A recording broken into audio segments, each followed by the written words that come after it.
Hello, Jacob. Low. I got halfway through doing something for the season on the website, and it made it so I can't generate assets because I didn't finish it all the way.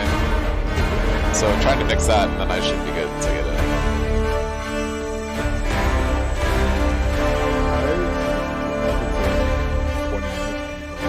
Here, let me turn on the music so I can actually hear you. Hello. Howdy. I have a pizza in the oven, so in like 20 minutes I'll need to like Okay, yeah, you're get good. that. But otherwise I should be good. And it's also fun. I have not seen these games just by being on the team. So Yeah, I wasn't sure if you were in it, so I didn't ping you. But after pulling up the captain first game, kicking I off. would have realized that, but, you know. Works out. Okay, give me like 2 seconds, and then I'll have everything good. Hell yeah.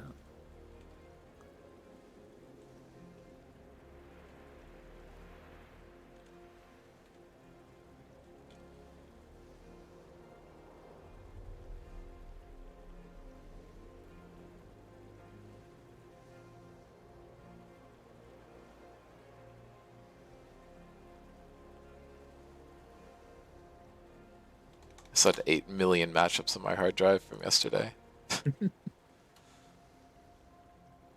Took a sec to replace everything. Yeah. Okay, well, hello everybody. Welcome back to the last day of Frostbite 2025. As a reminder, throughout this entire event, any subs or donations we receive will go to the charity selected by the team that ends up winning the event, and that means that you do have 1 day left. I will give some grace period until I actually end up donating if anyone wants to contribute anything after the end of the stream, but your last chance to see your donation pop up on stream and maybe get a bit of a CS hack on stream will be at the end of the stream today. I'll leave it running for about 5 minutes if anyone else wants to get theirs in, but otherwise that is going to be the deadline. So if you are looking to make a contribution, please do so during the stream. Should we talk about the two remaining charities? Yeah, I can kick it over to the bracket. So, Metabusters are playing for the LA Fire Department Foundation, and Skaven Kill Team is playing for Apopo, which creates superhero rats. I think the two things that they feature on their site are defusing or detecting landmines, not defusing landmines, detecting landmines and being able to smell tuberculosis, I believe is what it was. And then Metabusters, obviously, with all the fires going on in LA right now, I think that it's a good choice. But either of these charities, both very solid, very helpful. So your donations are going to a good place either way. But let's take a look at the highlights, or yeah, our little featured images for the first game here. This is Fearless, so any champion that's picked or banned in a game will not be allowed to be drafted, either pick or ban, going into the next game. So do you think any of these will be kind of pinched out early so that they won't show up in the series at all? So I mean, my prediction here, this is a pretty hot take, I think, but I feel that we will see a Twitch ban coming out for SKT against Fedibusters. Yeah, You both know, we have Brandon and two Stav fun play it. tricks. I predict that we'll probably see the Xerath go away. If my memory serves, whenever Metabusters played SKT, wait, did that happen in day one, or am I just lying? Well, I'm not gonna. It might have. I forget. But that's a very common pick for him. Yeah. And I think that one of the Liav champions, whether that is Kassadin or Aurelia, will go. But Gotcha. And then I think the other thing to watch out for in Fearless is maybe picking away contested champions. Even like just for every pick, maybe if there's anything you play and your opponent also plays, it's a good pickup regardless. Do you think that there's any that really jump out to you? Because I feel like these two teams have pretty separate champion pools, so I don't think we'll see too much of that actually. yeah, I agree. But yeah, our key matchup is going to be Honan versus Tusini, which has happened twice before. They've gone 1-1, but Tusini has had much better stats, which kind of reflects their overalls, but the difference between these two mid laners seems to be amplified when they play against each other. Do you think this is going to be the most exciting lane to watch, or do you have any others in mind? Well, so I think it's interesting. Honan in particular is a player who will tend to up and leave a lane the significant majority of the time. And so I think that Uchidi, noted as one of the strongest mid laners, tends to get a pretty good lead in lane against most players. Whereas I think Honan will play around waves a lot better and, try and make his team succeed if he cannot. So I think that um, that'll be interesting to keep an eye on if that strategy might counter like Tuccini's normal gameplay style. So It yeah, I definitely think could. that's a big key matchup. My eyes are personally going to be on top lane. I think Liav's potential to just completely unload on the map and carry a game is something that I'm scared of. I probably would ban the Kassadin and Irelia just so you don't have to deal with it throughout the entire Mhm. series right off the bat. But we'll kind of going to have to see what they do. We can hop into draft here for game one. And it looks like Irelia, Kassadin, and Thresh are all banned away, which leaves up the Xerath. The no ban for SKT was Twitch. I was around when they penciled that one in. Brand denied from Jackson, and Corn's Darius banned away, which kind of forces him to grab this Renekton at some point, or Mhm. it's probably going to go over to the other team. And then Jax just grabbed a counter into it as fast as possible. I don't think you necessarily need to pick it that early, but there's no harm in doing so. Stav grabbing a Mumu, which is a champion he played in semis, and then Brandon's Kai'Sa we've seen a couple times, so that's not super surprising. And the Nami snatched up by Lithi, I'm a little surprised another by the one of her Nami, to be signature. honest. Well, I think Um, it's the only champion she's played throughout this entire tournament. well, I know that the Lithi has definitely very strong Lux as well, which, as we saw on day one from Tuccini, is one of his main champions. Very comfort, very strong on the champion. So I figured that since I don't believe Jackson has a Nami, that we might see that held on through draft, especially since it wasn't banned and take away the Lux. I mean, I Um, think you'd kind of.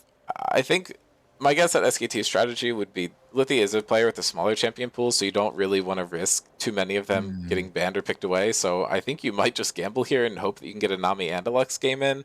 Um, fair enough. I don't think you necessarily need to slot the Nami in the first half of draft, but I think you're just that worried about it getting banned away that you just want to make sure that you get a game in on it. If it's a champion that they're as comfortable on it as that, where you think you could just win the game, if you get it, I think it totally makes sense, especially because Tusini has a lot of other champions he can win on besides Lux. True. And Lux plus Xerath on the same team is probably not ideal either. Mm, Um, and moving forward, Cho'Gath banned away by SKT is really interesting. Jackson does play it, but not in the or like he's not playing top lane, and top laner's already been picked. And Honan is the only person who actually had Cho'Gath highlighted for him, so I think that's a bit of an interesting ban. Um, Wukong and Xayah taken away from SKT makes total sense. Dio's been playing a bunch of Xayah, so denying that is smart. And then Wukong being banned from the jungle is just a strong champion, and I don't think Stav necessarily has it in his bag. And then LeBlanc mm. is just a good target towards CCNE, good early game champion that you don't want to have to deal with, and probably does quite well in this area. But what do you think about these 4 picks rounding out the draft? I am an Aphelios hater. I know that you are generally on the opposite side of that as an Aphelios enjoyer. I think that it's just like I, I think especially into this team where you have you've already seen an Amumu and a Leona picked, and the Aurora who can ult on you. I just think it's probably just like picking an ADC without peel is probably not where I would have gone. Otherwise, I think that the other 3 picks are like completely standard, fit really well on the teams. But Yeah, I mean, what do you?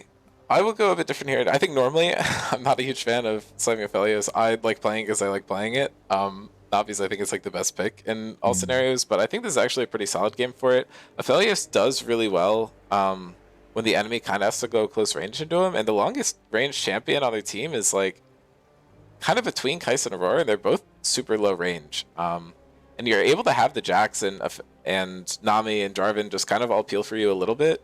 Xerath's done as well. I think if they're kind of forced to play into you at low range, you can get a really good fight with like red or white guns out or blue, and you're just dealing so much damage. It's going to be like they do have a lot of CC, so I'd probably end up taking cleanse this game. But I think the ability to output damage as Aphelios here is really high, and you have specifically good matchups into Kaisa and probably Aurora if you ever catch a one-on-one against them. But I don't know. I mean, It'll be something like a interesting to see how Jinx it or goes. Ezreal here would probably be easier to play, but Aphelios is definitely the high risk, high reward here, and I don't think it's as bad of a spot for it as you can see sometimes, especially with the rest of the team around it. But maybe I'm on crack. We'll have to see how the game plays out. But we do have champion highlights here, and this is the other thing that I didn't want to mention yet. Dio's Aphelios is just good. It's been successful, so I think it's a solid pick for him. Liav's actually only played Jax once before and ended up losing. Oh no, this is in the champ matchup. Okay, never mind. Aphelios has a good matchup into Kaisa, that's what I was trying to say. Separate. I also think Dio's Aphelios is good, but maybe I'll be proven wrong there. Renekton into Jax is winning. Historically in Scrim Zone, I assume that the opposite is true. Okay, Dio's Aphelios might not be as good as I was hyping it up to be, but ignore that. It doesn't matter. Everyone else seems to be pretty comfortable on their champions, at least in terms of number of games. I'm surprised by the Corn or Renekton performance, actually. Yeah, I mean, his Darius is significantly better, so I totally understand why they bend it away. But we have some first timers on Meta Busters, but I think Tusini, his style lane speaks for itself, and Brandon is newer to the server. Same with Camazotz, which explains why they don't have too many games on their champions. The player matchups, nothing that we haven't really seen before. Interesting that Liav and Korn have only played each other once, but yeah, I mean, I think this looks slightly favored to jungle ADC, and I'm just going to hope that Jax is a real counter pick because it was their pick into their Renekton, so we're going to have to see. But anyway, getting into game here. All right. Or what's our cannon count at? 20. All right. Just we'll have to keep an eye out for that.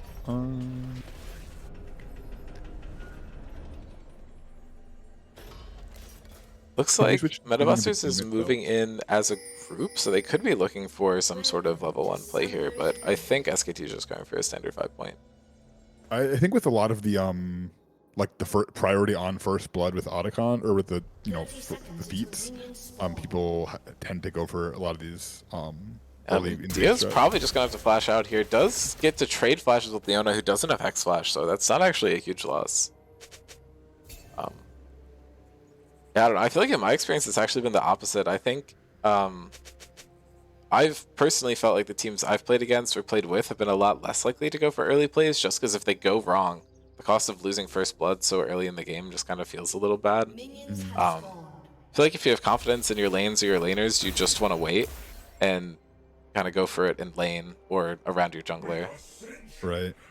I did see. I'm not sure if you saw that they put out like patch notes for next patch, and they are changing it to first to 3 kills as opposed to first blood. Oh, interesting. So I think a lot of people are very happy about that.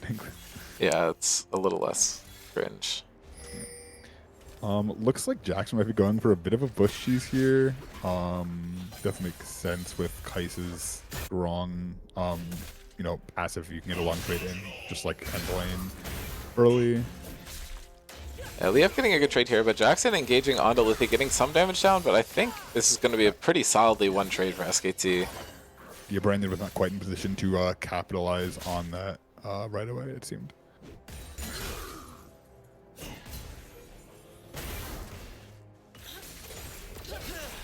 Jackson just still getting chunked down here.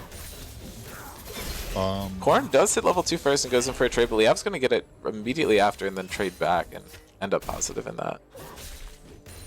I'll say this, this lane is, I think, very tough for a Metabuster spot. Liav going in is going to get the stun, and they're going to flash on top of each other. Ignite is burned down from Liav, and I think if Korn hadn't flashed, he would have just definitely died there to an auto. Of course, we're trading the TP for the Ignite. It is a bit slower getting back to lane now, I believe. But it should be able to get back in time to catch the wave. Although I'm not exactly sure how that timing works out. Yeah, it's not that big of a deal. He's probably going to miss a couple minions for it.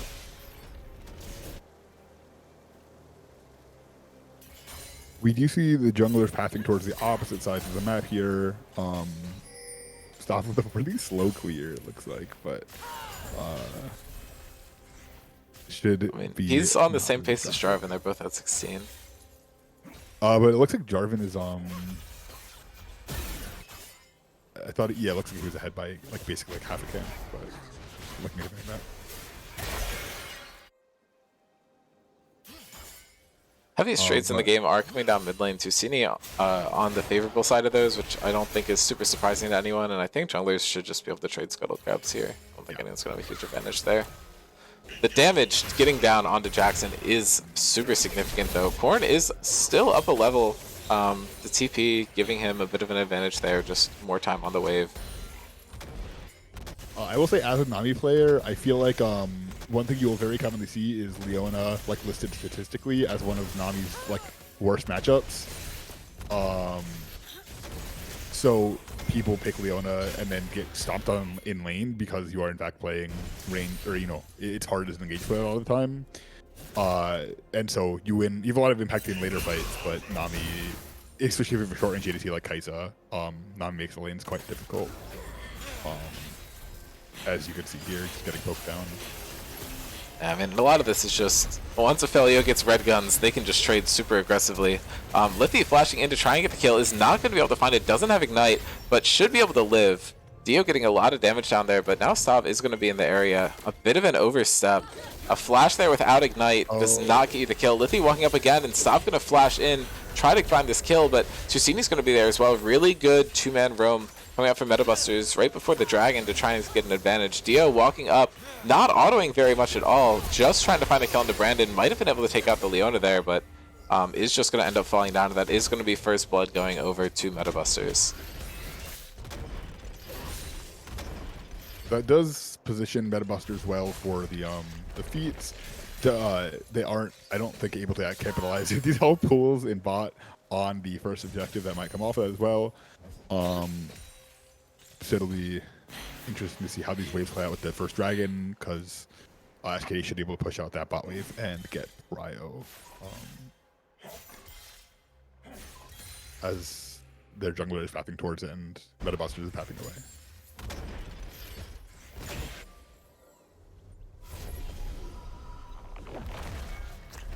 Lithy's gonna take a reset here. Dio gonna stay in lane, try to make up some of that CS that was lost when they died. Tusini actually only a couple minions behind here. Didn't lose too much off this roam. Is gonna be behind in CS, but not a significant amount.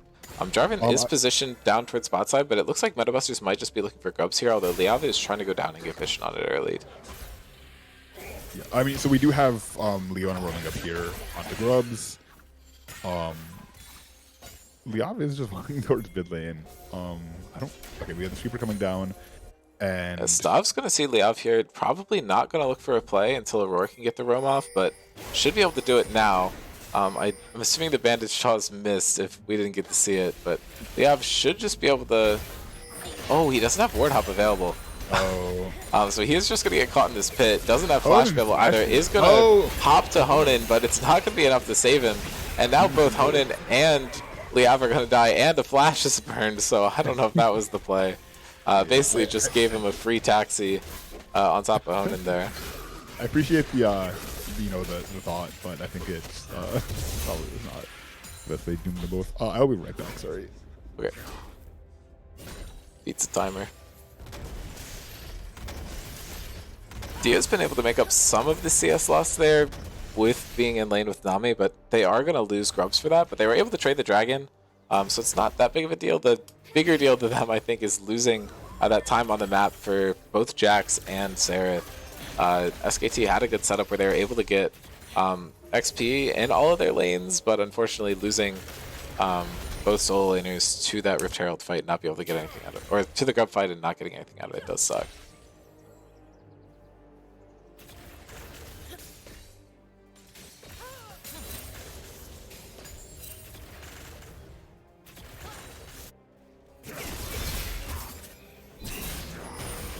Liav is going in for a fight here. Does pop the ultimate. Korn ulting in return. Liav does have flash available and has already used the ignite, but I think just going to force out the Renekton flash and just kind of ease off a little bit. Can't dive under tower, but was going to win the fight if it went extended.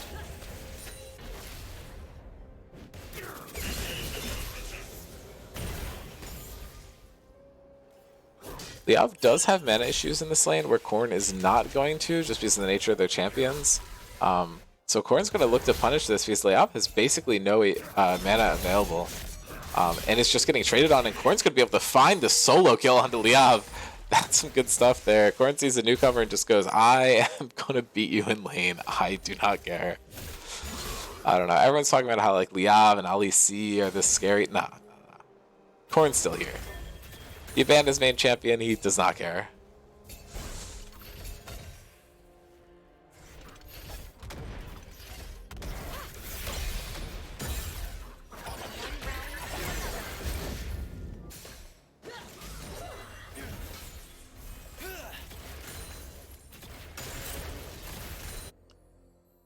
This is 4 kills in the advantage of Metabusters so far, and all of them are pretty well spread out. Camazotz is going in for Tusini though. Tusini able to get some damage down, but it's just going to ult out. Lithi now walking in, trying to help Dio get some damage to Deer. And Honan is going to deal a lot down to Tusini, but the ultimate is not available to look for the kill. So Tusini should just be able to get out alive.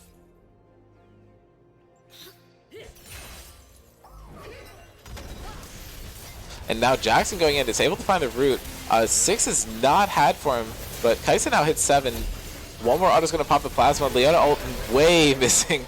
Jackson using it as soon as he leveled up, but is going to find another root onto Lithi, but it looks like SKT's in a better position, but Jackson's able to find the kill onto Dio, and Brandon just positioning far enough away. Now he's looking to flash auto to get the kill, is going to be able to find it, but Camazotz here is on the backside, and it looks like SKT's going to be able to turn it into their favor. But Jackson, really good kill onto... Oh no, but Jackson gets them both. Liz just stepping too far up, or Dio stepping too far up, gets stunned, and then dies, and then Lithi is able to find a kill onto Brandon. This time flashing under tower is going to work, but is going to die as well. Just stepped right back into tower range and got shut down. Was trying to solve the play for Camazotz to get there probably, but it did not work out. I am back. It seems like I missed a lot, considering the 1 point or 2.5k gold lead that now exists. Yeah, I feel like it wasn't too far off from that when you left, but you have missed a few kills. Korn got a solo kill onto Liav, which is kind of sick. Liav now ulting, Korn ulting in return, but I think Liav might be able to win this time, is finally using that flash, and is just going to run Korn down to get the kill. Had Ignite back up too, which really sealed the deal there.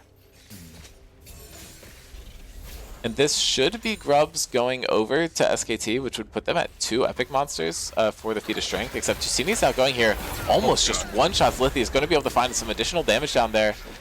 Just trying to space, but Stav's going to be able to pick up the kill, but now Xerath ult coming down, hitting both of them inside the baby cage coming out from Jarvan. Really good synergy there, not sure if it was intentional. Stav now dropping the ultimate, and Tusini's able to pick up yet another kill in this fight, but Honan able to find the kill onto Stav. Stav goes in a little ambitious, not going to be able to find anything, and Liav's just free hitting turret. Tusini gonna look top to try and stop this, but I just don't think he's gonna be able to get there in time. Neither team taking any grubs, but now grubs and dragon are on the map, so there could be the potential for another trade.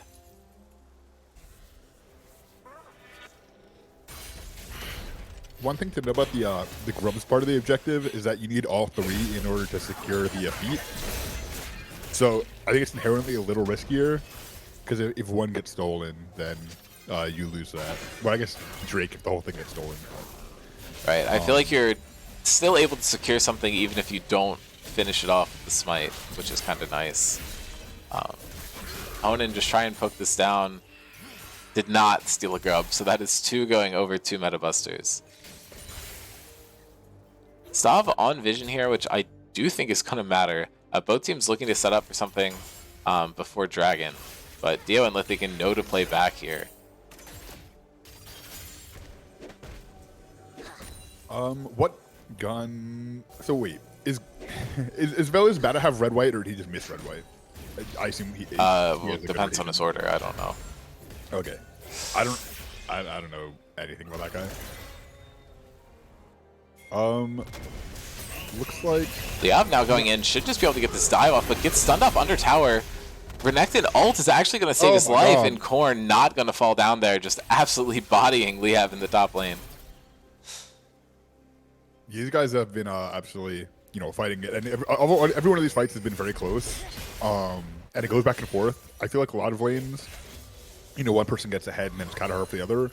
But if you look at the CS here, it's within 10, despite being down, you know, a kill. So I think that it's still a very, you know, contested. Both of these are very strong laners. Yeah, I think scaling into the late game though, Corrin having that TP advantage is kind of going to even out the fact that Jax does just end up scaling a little better. Both teams looking up the setup for this fight now, and Corrin running top, Jax running to the fight, but Jackson goes in, huge engage, and Amu is able to follow up on a 3-man ultimate. No one has fallen on the side of Metabusters yet, and they're continuing to look for Lithy. Lithy should just be able to get out here, but Tusini running into the backline, trying to get his passive popped onto Honan, but now Liav is trying to run down Stav, might be able to find him. Jackson going in is just going to get taken out here, I believe, but might have gotten a stun down into Liav, which should matter enough for Brandon to be able to kill him. Really good kiting. Honan flashing in, though, is going to be able to secure the kill. The Ignite from Jax going down, actually going to be the thing to pick it up, but now Corrin's entered the fight, walked all the way down from top lane, and I think now Metabus is going to be able to take this dragon. That was a lot. Tusini could be in trouble here. I don't want to move on yet, but yeah. the combo mid-jungle duo of Stav and Tusini did so much damage there, basically just wiped the entire fight. Yeah, and that initial engage by Jackson setting up Stav to go in with that Q ult was a very good combo as well. Yeah, really, I think really good stuff from both teams there. But, yeah, it's easy to forget how much damage that the Leandris does add to a Mumu. I feel like you're used to him being pretty tanky, and then he goes in and pops the ult, and it does like 300 damage to everyone. Mm-hmm.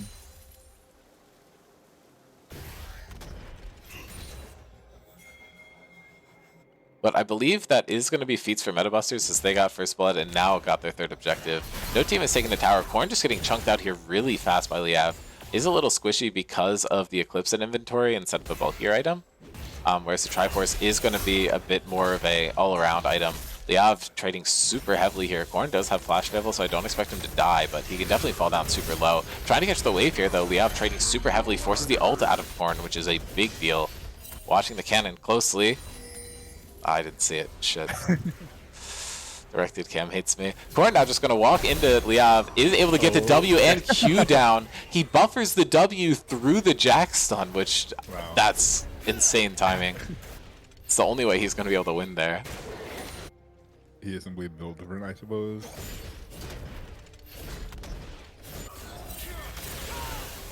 I mean, so Renekton is welling on turret here with SKD's jungler in the bot side. Yeah, the Camazot's popping the ultimate. Tusini able to get out with the ultimate in return, just walks into the wall. Should be able to get away here, but now Xerath popping his own ultimate. Should be able to hunt down Tusini. Honan with a good aim is now 2-1-2 and has almost the most farm in the game. He's really come back into it. It seems like what you were talking about pre-game, kind of the opposite ended up happening. Honan didn't roam at all, and Tusini's roaming style has kind of actually gotten him into trouble because Honan's been able to catch back up. I'm just a fake Honan fan, I guess.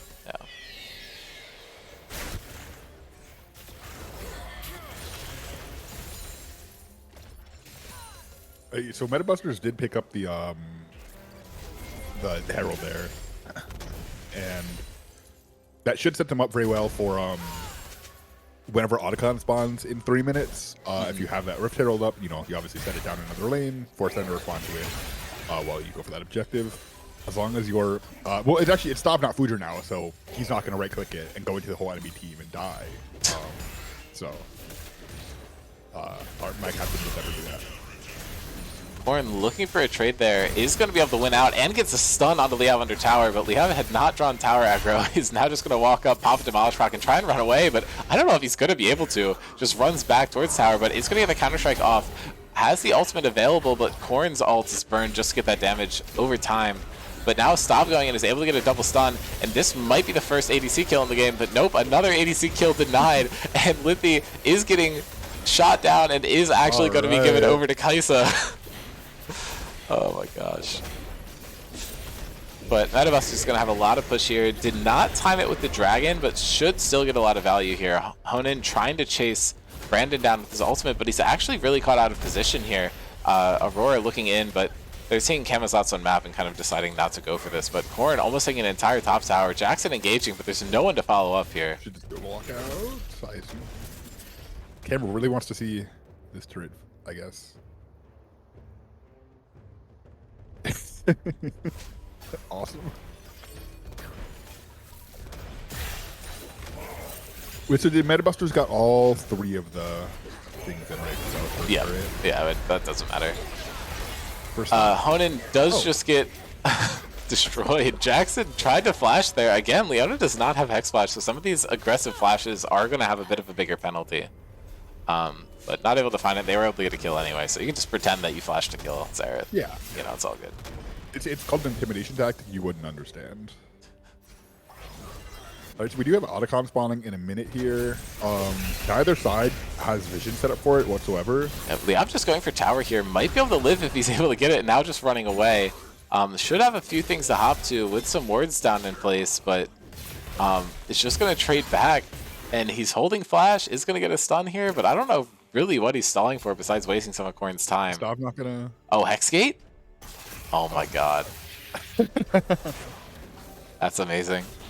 Liav is just able to walk up, take the tower, and get out there. I think still down about 600 gold, but way more even than you'd expect.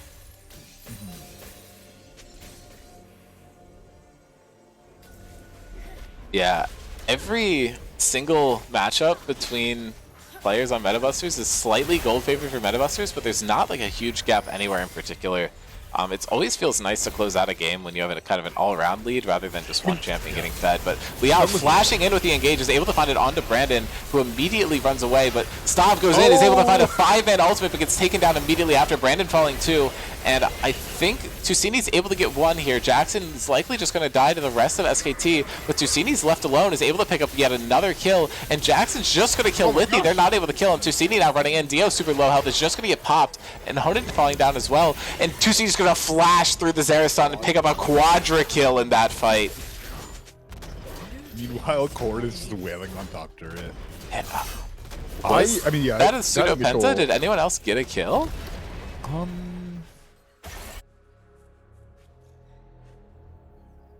Someone else did, yeah. I don't know who, but... Oh, it was Jackson. Jackson killed Nami. Oh, yes, okay. You know, I mean, it seemed like a really good engage by SKT, especially with, you know, Korn top there. But with these, like, massive game-changing ultimates in Leona and Amumu, and also just, like, the massively fed Aurora champion, I think it's hard to take even fights at this point in the game, just because you said, like, with everyone a little bit ahead, the whole team is quite far ahead. Yeah, I mean, I think if Jackson wasn't actually able to stall the rest of the team for so long, I think it could have been a very different fight, because Tusini basically just got to kill 2 people for free at the bottom of the map. And if Aphelios with like 16 chakrams had been there, I think it gets a little harder because you have to kind of kill everyone at once. But instead, Tusini was just kind of able to knock him down like dominoes. He gets 1 or 2 and just resets off of all of them instead of trying to 1v5. Alright, we do still have Otacon up. It seems like SAT's entire team is going to be walking towards that, while we have Korn with teleport pushing down that bot turret. Aurora is sitting in base here with TP. They have to respond, and I think as such, it's going to be hard for them to contest that Otacon when they walk over to it. But I mean, Korn's taking so many towers here. It's really good pressure across the map. There's 7 towers down for Metabusters, and basically all of them are his fault. Dio falling down super low, and Kai'Sa ult is going to go forward trying to pick up that kill, but I think Brandon's just going to die in return to Camazotz, but might have enough speed and kite ability here to get out, but it's just going to be 1-for-1 on ADCs, but the follow-up is there for Metabusters until Stav whiffs his ultimate. Honan going to ult to help that fight, but instead just tries to wave clear this turret. I was going to slow down Renekton's push, and has now joined the mid lane fight. And Camazotz now going in for Korn, but I don't think he's going to be able to win this. Liav just taking top turret, pushing forward, but now he's going to have to deal with Tusini. And the rest of Metabusters is rotating up to get Liav. And Liav, that's slow, just too much. He's not going to be able to get out. Has to turn to fight, and is not going to be able to kill this Aurora, who is full stack of Medjai's, 2 items plus the Giga Boots. This is going to be bad. Teleport coming through. This is really not going to be something that SKT can contest now. And the next objective up is going to be in 3 minutes with Hex Soul, or Hex Dragon, not Soul. Is this which is Voracious Otacon or whatever it's called? Yeah, they get the revives. Okay. So we do have both of the teleports on the map for Metabusters down here. So they will just have to walk back to fight both the Hex Gates. If we are fighting over this Drake coming up in the next couple of minutes, then that should make a huge advantage in that. As additionally, yeah, I mean, I think the timing of the revives might actually give them enough power to just force a Baron. If they lose on it, it's not going to be that big of a deal. You just need to make sure that you're looking to turn, because if you full commit to the Baron and you don't get it, then you're just giving over a free Nash. But if you just look to take a fight and you all go back to base, then it becomes really hard for the other team to grab a Baron. Jusini looking for the ult there, not going to be able to find it. Honan actually getting a lot of damage, and Camazot's able to find Jackson into his little gate, and Korn going in so much damage, and Amumu assisting there. They're just able to do a couple circles on the enemy team and take 3 people out immediately. And now Liav having to back to contest this. No withdrawals had to be used by Metabusters there. And Honan's now just getting chased under tower. Korn flashing in, going to force out the other flash. And the back from Jack still hasn't completed. Korn trading in super heavily and just able to stall while his team hits towers. But now Honan's ultimate coming out, looking to deal enough damage to dissuade them and at least take the wave. But now the wave's back. Withdraw is coming down onto Korn, who doesn't have TP to rejoin the fight. Now they're just running from Liav, who is probably going to be able to take out all of them and send them back to base. But that... I mean, that's like a solid like 500 gold there for Jax. Yeah, I mean, he was able to get 400 there with his little quadra kill, but I don't know. It really doesn't feel as good when they don't actually die. Little quadra kill sounds so demeaning. He didn't actually kill anyone. It's true.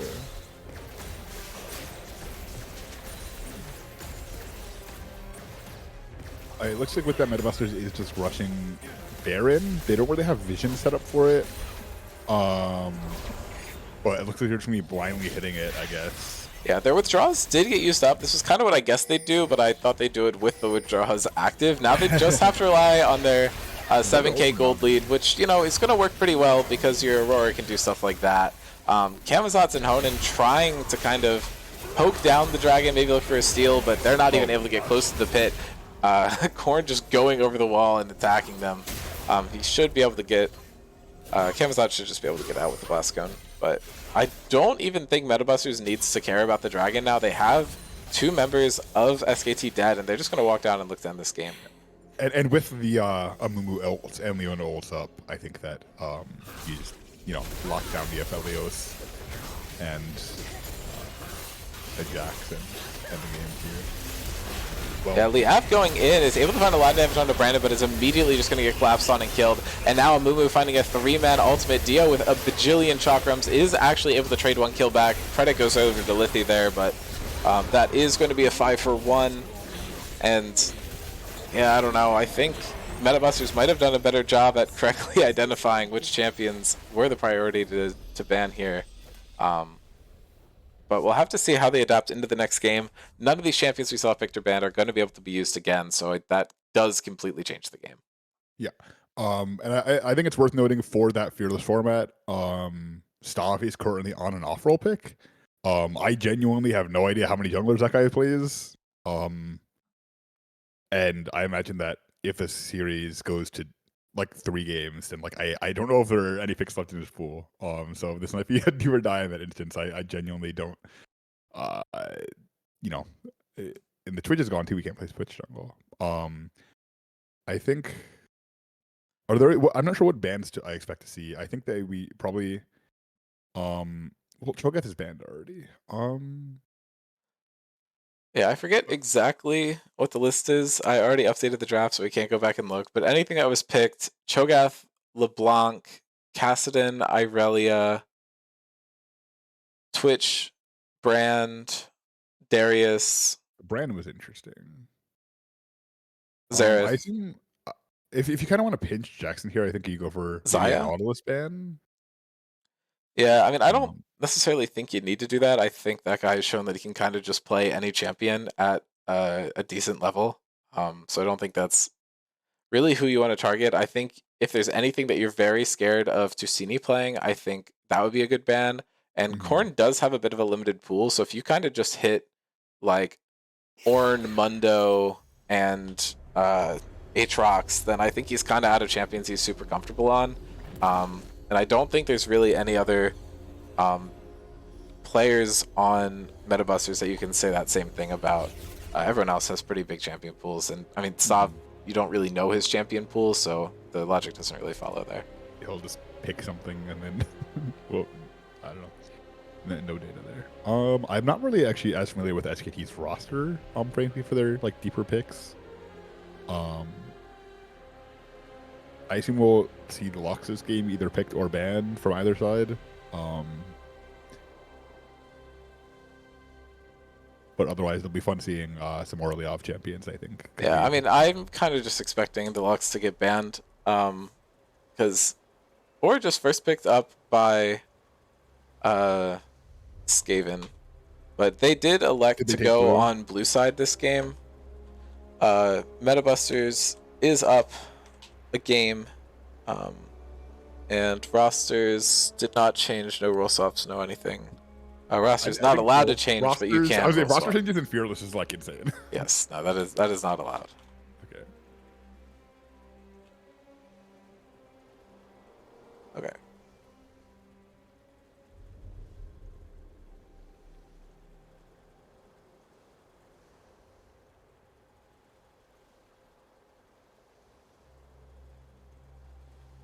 Okay, but here should be our updated things on either side. I don't really think we need to look in it too much because, we're already a draft deep, so I'm just gonna go ahead and kick it to draft. Um, looks like Tusini was able to get Lux. That's the first thing I'm noticing. They did go for bans against Korn, which I did suggest. Brandon's Mhm. Caitlyn also banned away.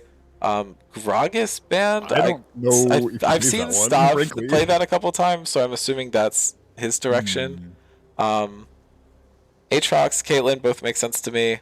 Shen taken away from the off. That's something that we've seen him play.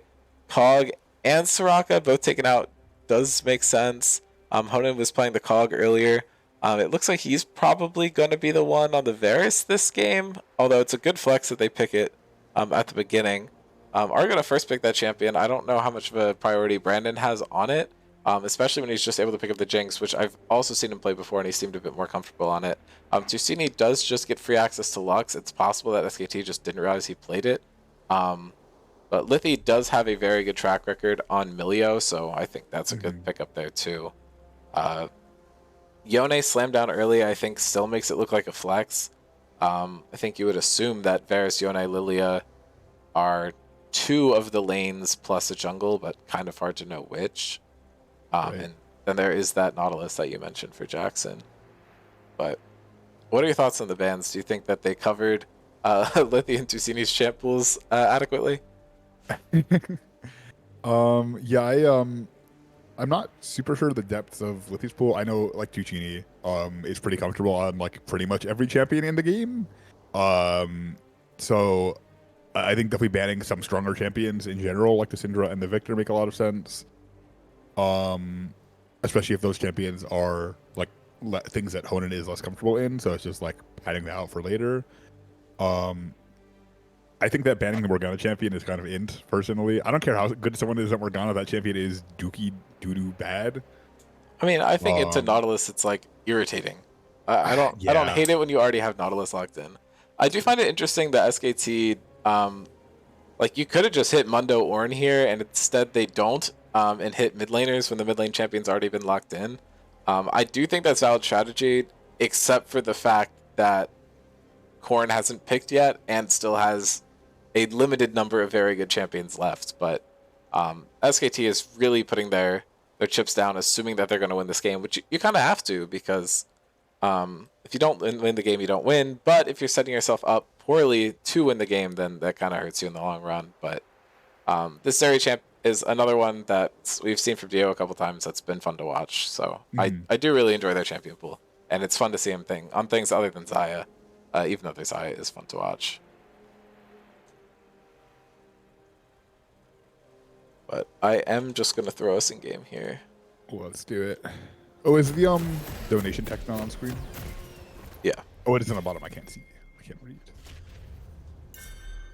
And a reminder to anyone watching, if you do sub, including Prime subs, or donate anything, the link for that is in our bio.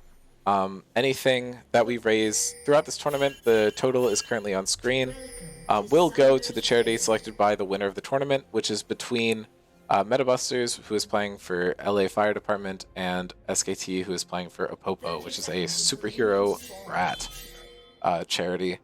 But my ward is going to spot this, so I don't think anyone's going to die from it, and they certainly don't really want to mess with the Nautilus level 1. Right. So I think they're just going to let this one simmer out. Nothing gained, nothing lost. We do have a ward place there on SKT's buff. So they should, I mean, they'll be able to identify the pathing of that area.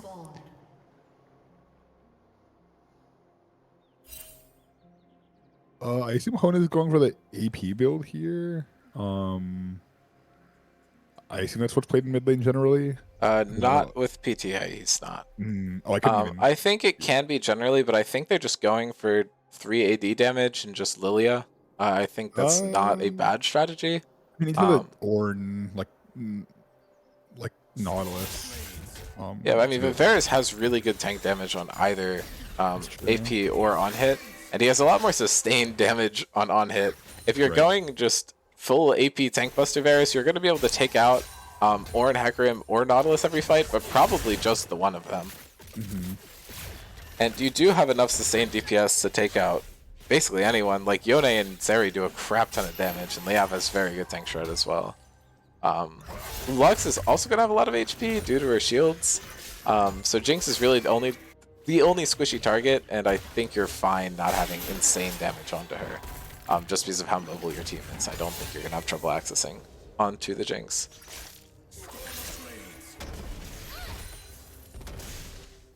They do have a lot of mobility into Hecarim, which does make his life a little hard, but if he's able to just go like a lethality build or something and just get insane amounts of damage onto these people right away, I think it's going to be bad news for them.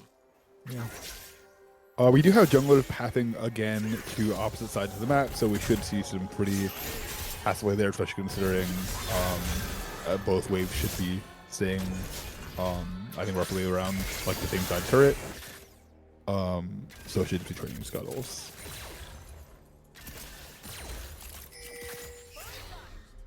Bot lane is just keeping health bars full for the trades, unlike last time. So I don't know, it seems like a much slower start to the game this time. Seeing a very aggressive positioning from Honan here. If he's able to pop those stacks, it's going to be pretty good for him. Cannons are picked up across the board. Jackson going in is able to find a root onto Lithy. Brandon able to drop a lot of damage onto Lithy's head. Going to have to look for the kill. Swapped a Q and just wasn't able to get the auto off in time to get that extra damage down, but that's still a winning trade for Metabusters. That was a really nice look with the, you know, Q boxing it out for the traps to go down.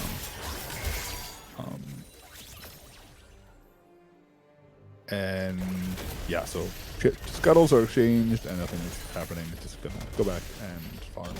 It looks like Stav might be stepping up looking for a potential dive here, but with that wave appearing, I can't imagine that we're gonna get much of anything. The ghost is popped there. Yeah, I'm not really sure what he is looking for there. I feel like if you do that, you gotta be sure that you're committing to the dive. Liav looking for an aggressive trade here is gonna get a lot of damage down, but gets chunked to half himself, and he had just reset back in lane. Still playing with the Ignite here, which I think is a little interesting. Dio, very little mana, but can look aggressively here. Camazotz is joining the fight. Dio, looking for the deep damage, is still going to have that barrier, flashing forward, trying to find first blood, but he goes over to Jinx, and with the bonus move speed, she's just going to be able to run away, but that is traded back. Kill going over to Lithy, but really close, down to the wire there. Liav went in looking for for that kill into Ornn, but that's 2 Metabusters members under 100 health here. Honan flashing forward, not able to find the Q, but can just auto afterwards. Liab flashing forward, though, to much worse results. Is just going to die to tower, Oh, no. but it is an execute.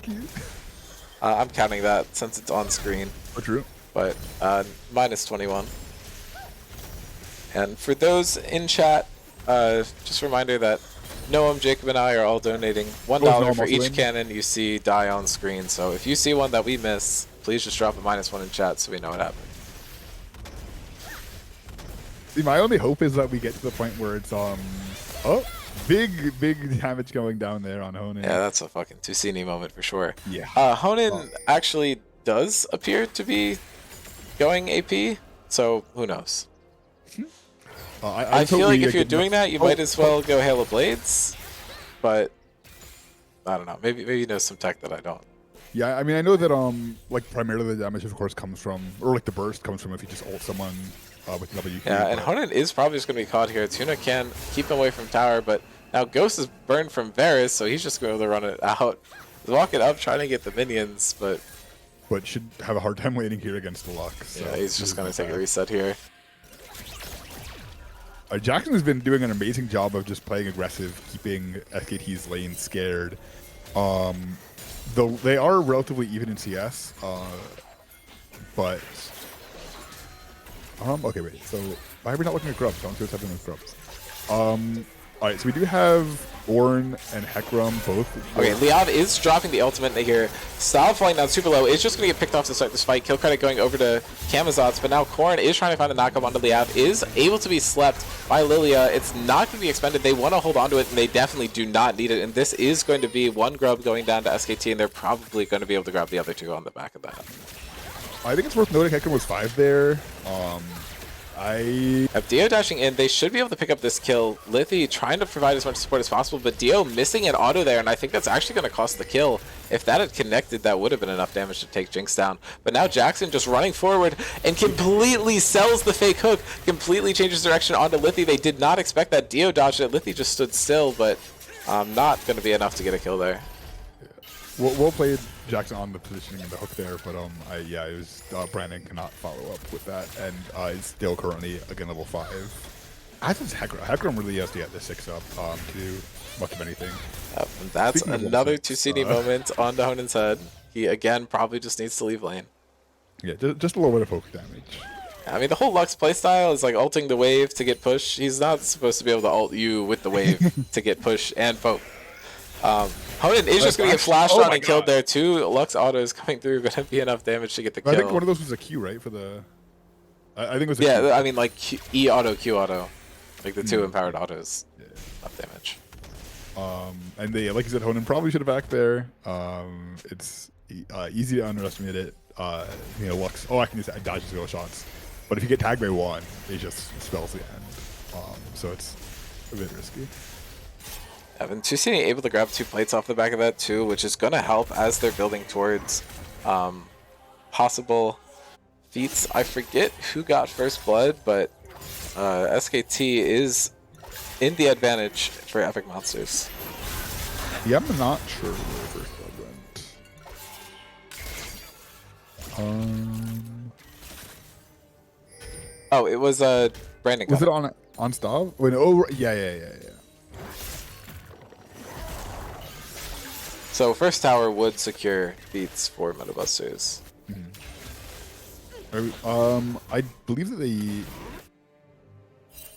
have not spotted Lilia, but you know, with Stav pathing away from bot, they are just going to be deciding to play it safer on turret. Yeah, Metabusters seems like they're fine to just give objectives here. Although Tusini is going to walk down and spot this, and I think if they line up for Lux, it's going to be real bad. Brandon's ultimate is going to connect, but not find too much, and Corrin is going to be able to TP through here. But Drake is going to be taken by SKT. However, Milio is just going to die right away to start the fight. Now the Lily Asleep coming through, and I don't know how that didn't do any damage there. That was so weird. Okay. What? Wait, okay. I'm actually... What? Okay, if anyone's watching can explain this interaction.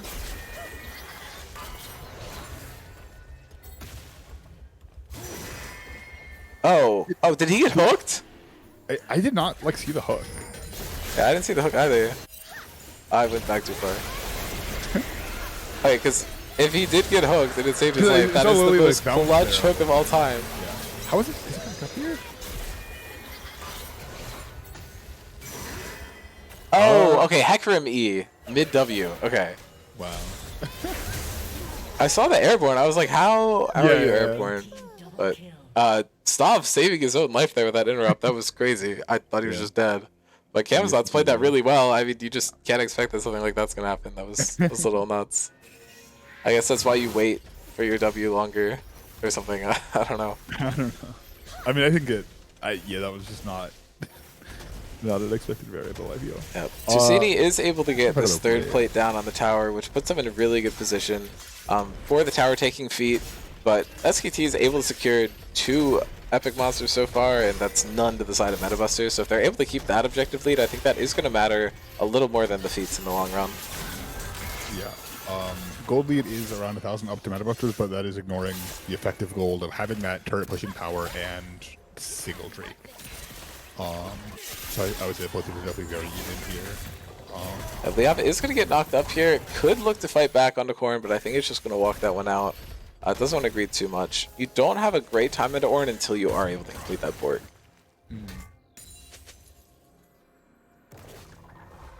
Next set of grubs is spawning in 15 seconds. Ping's coming out from SKT. They could be looking to get this because this would get them a feat of strength. I think what Tusini wants to do here is just hope that everyone else rotates away from mid and he can get a couple waves shoved in and just secure them overall for his team. But is able to get some good poke down with his E. Could be looking for a Q here to pinch him off. Has had a good hit rate on there, but no, just throws it out. Is not able to find that combo. A bit. Nautilus is rotated up here for Metabusters. They're prioritizing this fight a little bit more, which does make sense. SKT can just let one slide and pick up the next objective if they're able to contest it. But looks like Stav's just going to start up the 3 grubs, and it should be a pretty easy take for Metabusters. I don't think this is fightable. Why are we looking at the ADCs right now? I love director camera. Because nothing's happening, and the ADCs are trading. Liav now going in with the ultimate. Corrin falling down a little low, but now bouncy castle time for Camazotz, and is just going to die. Liav looking to trade back onto the other side, and they're able to find 1 kill. Almost finds the second one to Stav, who does end up dying to Honan. Honan now getting damage put down. Jackson falling down super low, and actually just ends up queuing Tusini instead, is eyeing that shutdown, and is actually able to find it, and should be able to find a kill onto Jackson here too. And that's a triple or a quadra for Varus overall. I'm not sure who the heck went on to. I think he had 1 already, so I think he got 3 kills in that fight. But either way, really, really well played by Honan. They weren't able to get any grubs, but taking off that many members from the map is going to even out the gold, and you still have that dragon to your advantage. Teleport coming down from mid, and Honan does not realize at all. He is likely going to die here. Gets slowed down by the smite. Tusini just running forward is going to be able to get damage with the E. It is just going to use an auto to get the shutdown onto Varus here.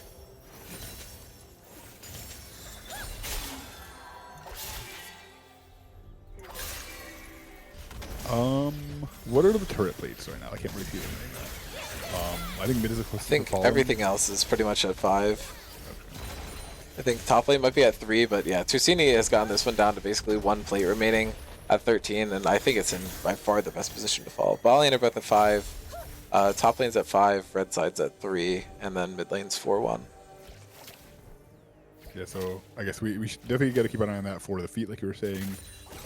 The objectives might not end up matter with that first blood. But we do have dragon spawning in a minute here.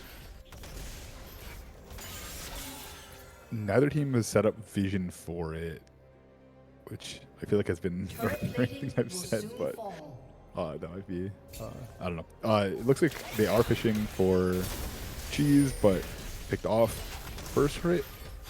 Tusini is going to be possibly slept here, but it's going to be able to pick up the kill before it. And now Camazot's going to need to flash forward to pick this up. I think the burn is going to be enough, but now needs to see if he's going to be able to survive Stav, and I don't think he's going to be able to. Smite's dropped down by both junglers, and the Ghost is probably going to be enough for Hecarim to catch up and find that kill. Meta Busters pulling out a little ahead of SKT in this game, and a win here would secure the tournament for them and lock in our final charity as the LA Fire Department. But now Dio going in is dropping the ultimate, finding a lot of damage down onto Brandon, has Flash and Barrier available, does burn the Barrier. Flash, not yet, now use the Flash away from Jackson, but they're able to secure 1 kill onto Zeri in this fight. Lilith with a really well-timed ult there to block the Jinx. So I believe it might have executed if we hadn't gotten that HP infusion. Jackson landed a nice hook there, but Brandon was a little far away to follow up, and then Dio got that really nice flash ult in.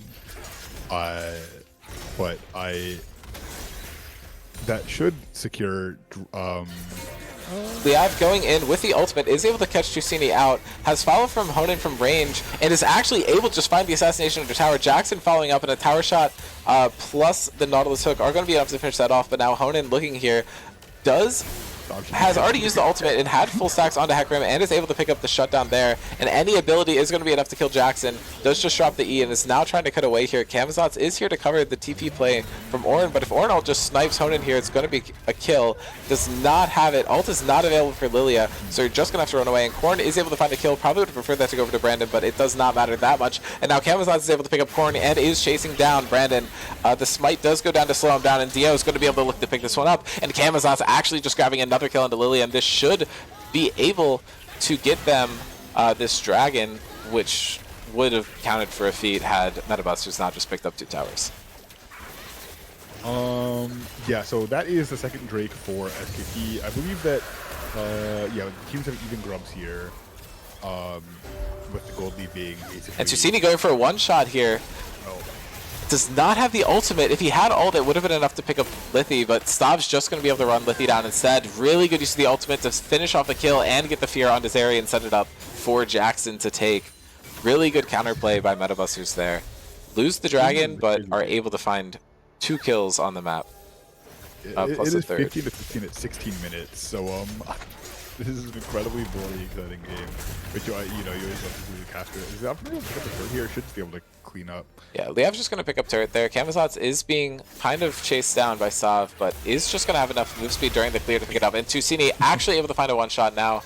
Root is coming down for Honan, but just not going to have any follow-up from the gray screen. Yone is like very ahead of Ornn here. Has 40 CS up with an additional kill. I think that is going to make a big difference in these fights.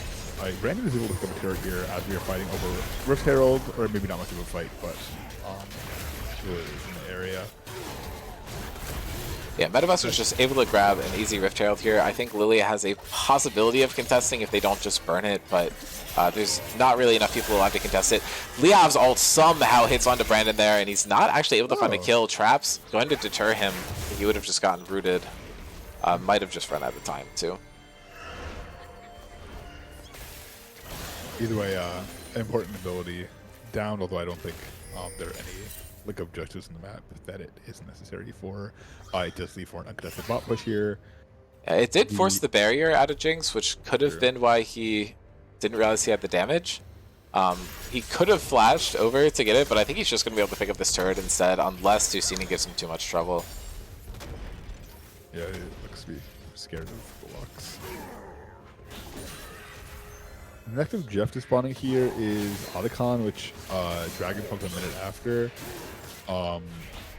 Again, we have a pretty even like gold split on both teams, and in terms of teleport, it is 2-0 for Metabusters, but which should both be up for Otacon. So that might make it hard. We saw Korn split playing a very big impact in the last game.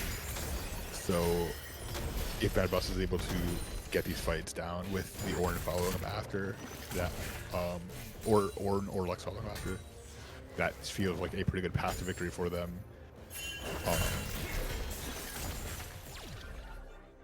But it feels like SKT is playing these fights really well, so that might be a bit tough. Yeah, I feel like any fight that doesn't start off with a one-shot of a critical member of SKT by Tusini is a good one. If they're able to find an early pick onto him, I think it's going to be pretty good. Lilia is able to do that pretty easily, or if Yone is able to land a good ult, I think that could put them in a good position to win a fight. And they do already have 2 dragons over, and getting Mountain Soul would be super helpful into luck. So I think SKT does have a lot of options to get back into this game. That is going to be a -1, so we're now at -22. Okay. Liav is flashing forward this time and is going to be able to pick up the kill onto Tusini. Was just holding that flash for a more important dive. That tower shot almost ended up killing him, but he lives with sub 100 HP. Hecarim running bot, trying to find him, but just was not able to find him.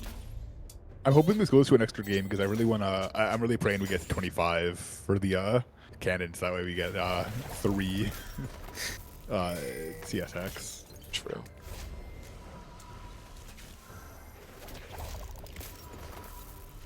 It looks like we do have Ornn and Yone in the bot lane as this Otacon is spawning. SKT is resetting for it, it appears, whereas all of Busters is heading straight there right away.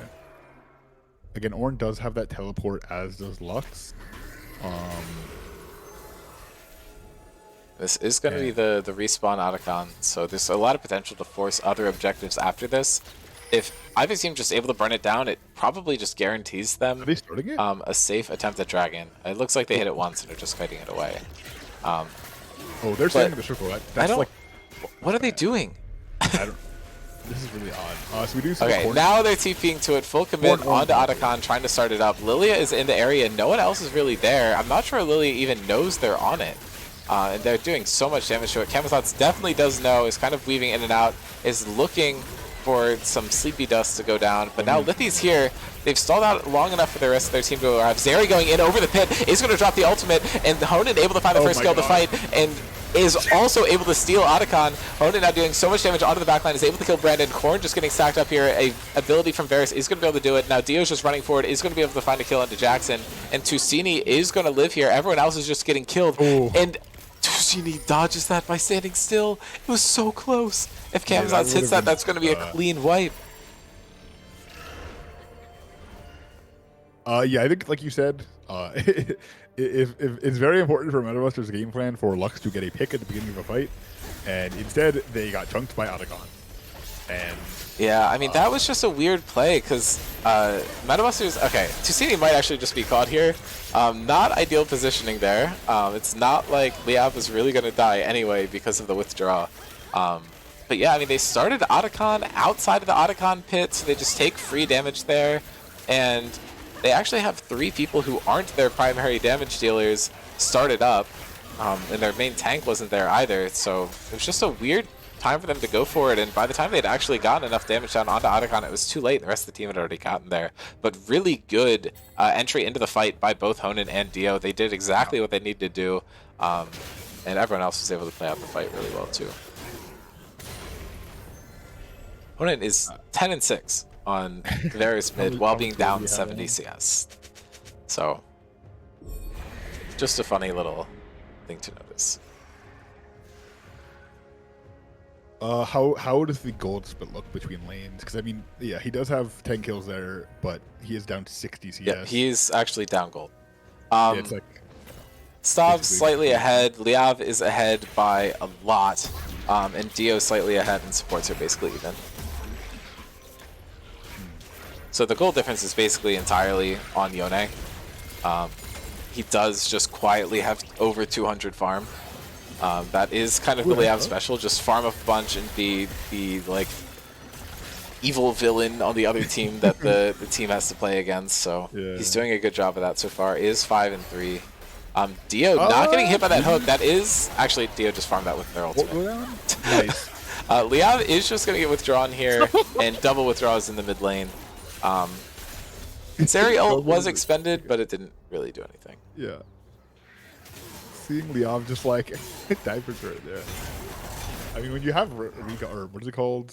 Withdraw. Withdraw. I mean, I'm sure there's an actual name for it. I just say withdraw because it says withdraw. Also, fun fact: next patch we're changing it to 200 gold instead of 100. Oh, it kind of ruins the fun of it. Yeah. But yeah, it'll be interesting to see how that plays out. But right now we're playing on 100, so Yep. So Soul Point is achieved by SKT there, so that should be a pretty easy Mountain Soul for them to get, especially if they keep winning fights like they have been. Having the Varus, Lilia, and Yone already fed is really nice. Once Zeri hits 3M, she's going to be useful regardless if she was fed initially or not, so you're kind of fine with Zeri being a little behind, but probably still has more gold than the Jinx, and the Jinx is going the more supportive Hullbreaker build anyway, trying to support the rest of the team, which I think is a bit interesting. Honestly, looking at how squishy the SKT comp is, I probably would have just gone for like a Collector early on Jinx. I know you're not really supposed to do that anymore, but certainly not this like low damage 3-hit passive build for like really extended trades. I don't know. It doesn't seem right to me. And Tuna now going in, looking to find the engage here, but it's just going to get bounced back by Milioku. Liav looking for a nice trade here, can just get pulled out super easily, and that is he took no 100 damage onto Jackson for no damage onto Yone. Honan whipping his ulti is going to be pretty huge, and now Stav's on top of him.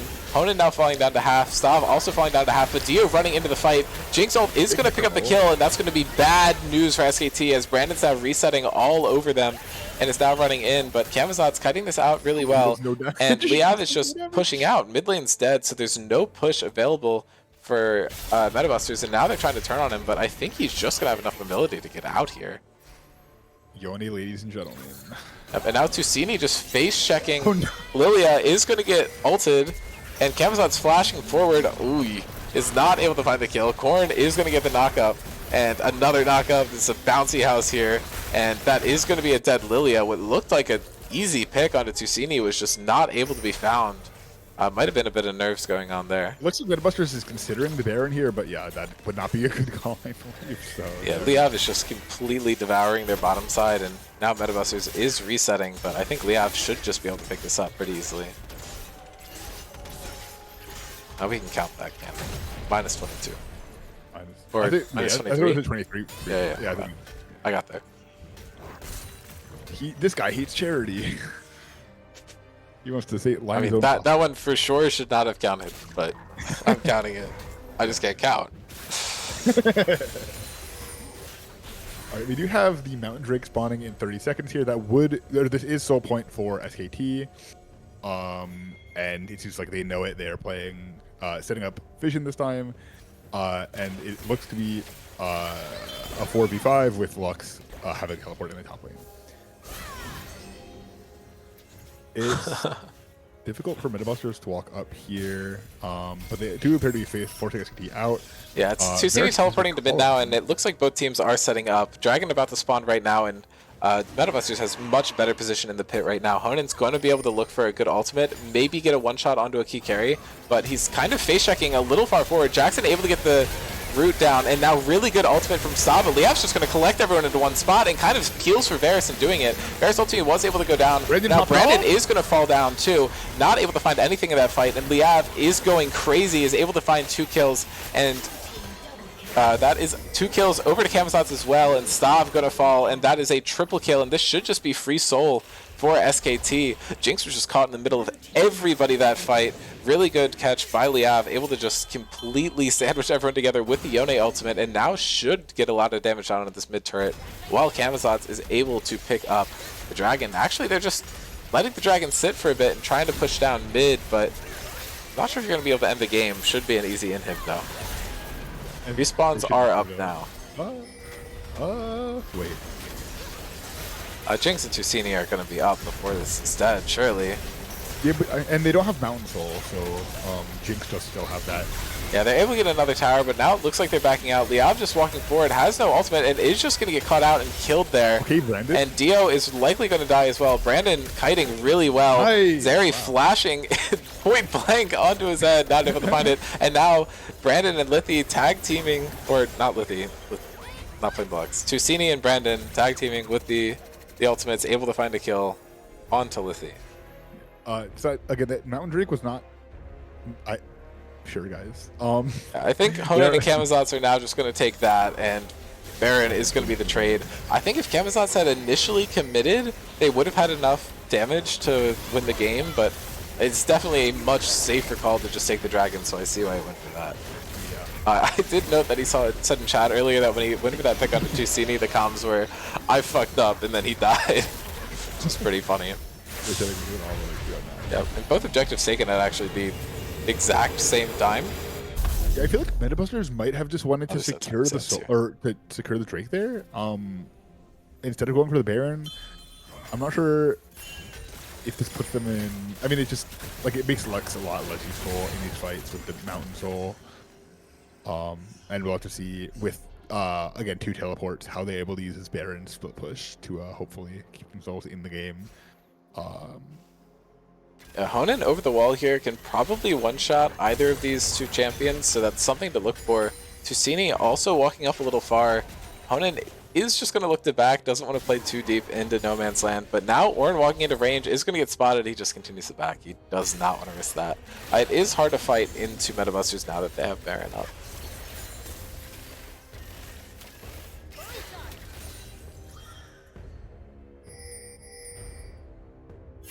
Honan still only has 102 CS, by the way, so he might not actually deal that much damage.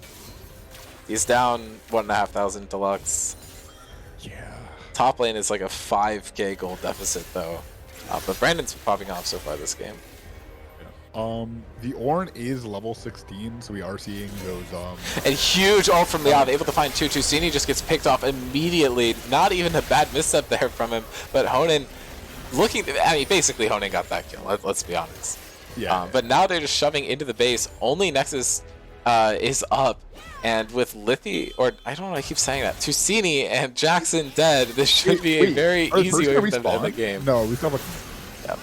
And Stav running in is able to pull Lithi into the rest of his team, but Liav is onto the backline already, and that should be huge. Any more damage, and that's going to be a dead Jinx. And now Dio is able to just free hit onto the Nexus. No one else is able to reach him, and Stav is just going to fall down here. And now the Inhib turrets just respawned. And we don't get to see their health bars, which is cool. Surely they will fix this before Pro starts getting played. Liav getting a knock up. They are able to secure a kill into Ornn, but now Tusini is going to be able to kill him.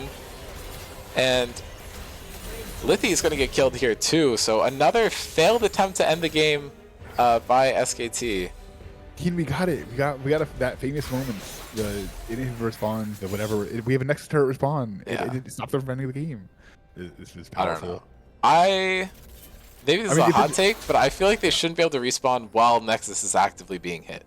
I mean, like, do you agree with that with Like, inhibs as well? I mean, inhibs can do it because they've always done it, but... Well, I mean... yeah, okay. No, I actually don't think that for Nexus turrets, it's just cringe. It'll create more funny moments, so I think it's good. Because funny is good. I feel like anything I start talking about anything on like a macro level, immediately a fight breaks out. So, but yes, we do have Ornn upgrading these items here, and you know the Jinx scales very well. But I think that with, you know, if we get another 1 or 2 of those near-death experiences, Metabusters might be able to scale it out a little bit. But oh, that's a caught out Hecarim, and I think he might just get one shot there. Not able to. I wonder if he didn't full commit to the AP build. Well, I guess I don't know. I don't know if this is the AP build, but no, that's all AP. Okay, maybe, well, if he had more farm. Yeah, if he had more farm, it wasn't down a level on Hecarim as a solo laner, he probably would have gotten the kill there.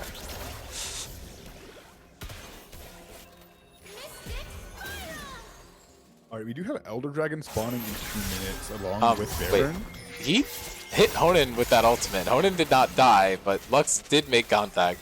Dio's now running down Korn to great success, except now Stav's coming back, and Ornn is going to find a knockup onto Zeri here, but Liav is here, should be able to do a lot of damage, and Stav is likely going to die here. Korn might as well, but Tusini doing so much damage completely ends that fight, and Lithi's going to get caught here as well.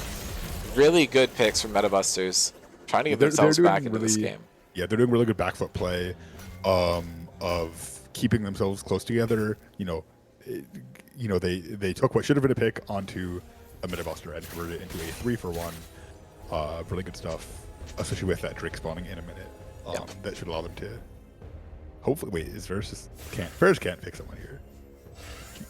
He's thinking about it. He is just going to whip the ultimate, so it doesn't matter. But all ornaments are down, so Metabusters is actually not as far behind in gold as you think. They basically all have the same amount of effective gold in their inventories at around 66k. So the difference here is really just going to be this Mountain Soul, which should be pretty impactful, but it hasn't really stopped people from getting popped earlier in the game. So we will have to see, but I think it can turn the tide in these fights.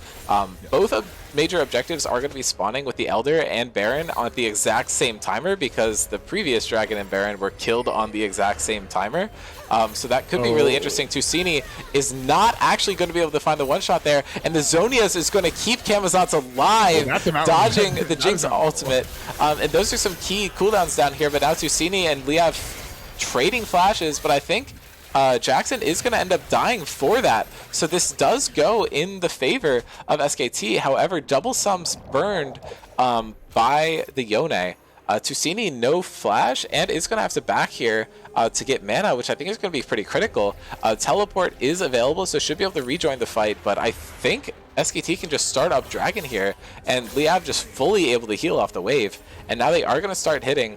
Lithy taking out the wards first. Ornn is going to be showing up here soon, and I think the team that wins Elder is going to be in a really good position to end the game. Both teams have very open bases, but it is just being started up here, and Tusini still not in range, did not burn the teleport, and I think that just means they're not going to be able to contest this. The Lux ulti is coming out, and Stav goes in, was in range to steal it, but is going to get taken out by the Elder instead. Tusini was able to find a kill, but now Honan able to find one in return. This is a 3-1 advantage for SKT, and they're just going to run this down, try to go to mid lane and convert this. The extra range from Honan is going to be very scary to play into with the Elder buff on his extra damage, especially with Lithy empowering everything. That's 2 Elder burns. I think that's how it works. I don't know. Tusini looking for a counter one-shot. It does not matter. Lithy actually just gets destroyed. Liav running in is getting Elder ticks started on all these players, but is just going to go back and regroup with the next wave with the rest of his team. And it looks like they could just be going towards Baron. Don't feel like they have enough with just Elder. They did lose 2 members. Losing Dio and Lithy is very significant. Elder with the AP Varus is absolutely disgusting. Should be able to one-shot.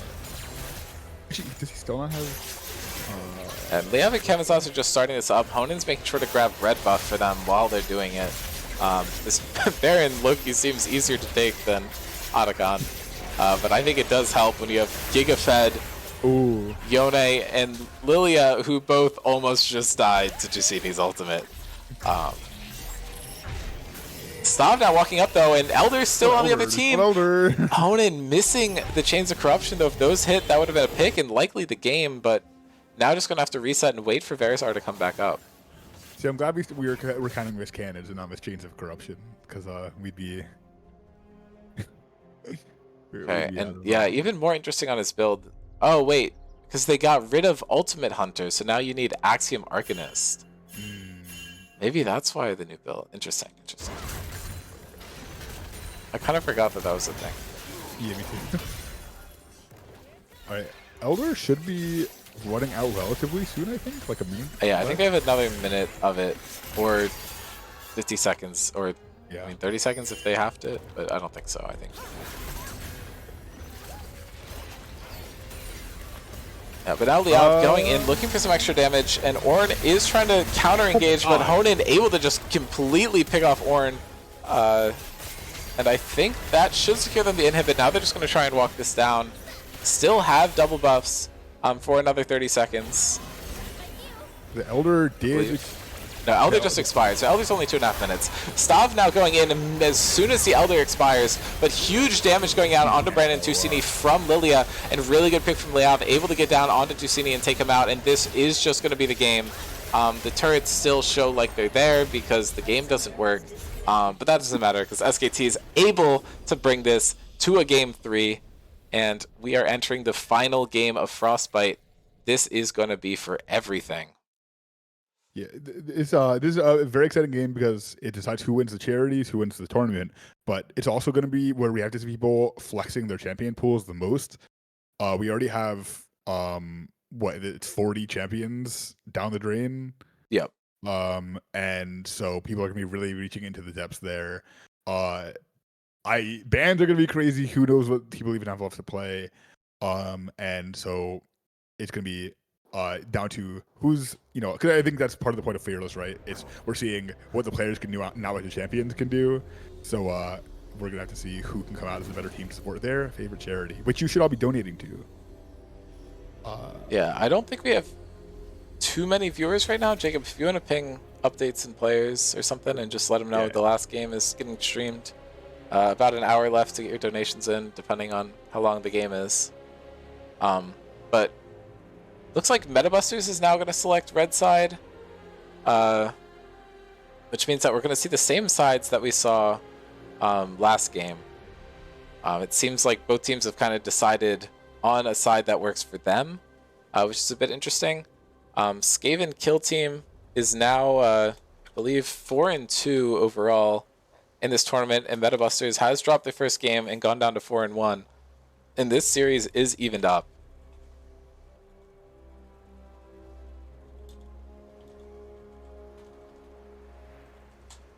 Yeah, but I have no clue what champions were picked here.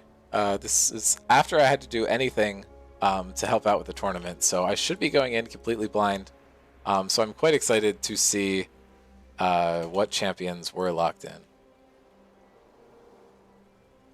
Not sure what is left for Corn. I think Dr. Mundo is the last one I'd kind of really think about, but I'm not sure if that's going to make it through draft.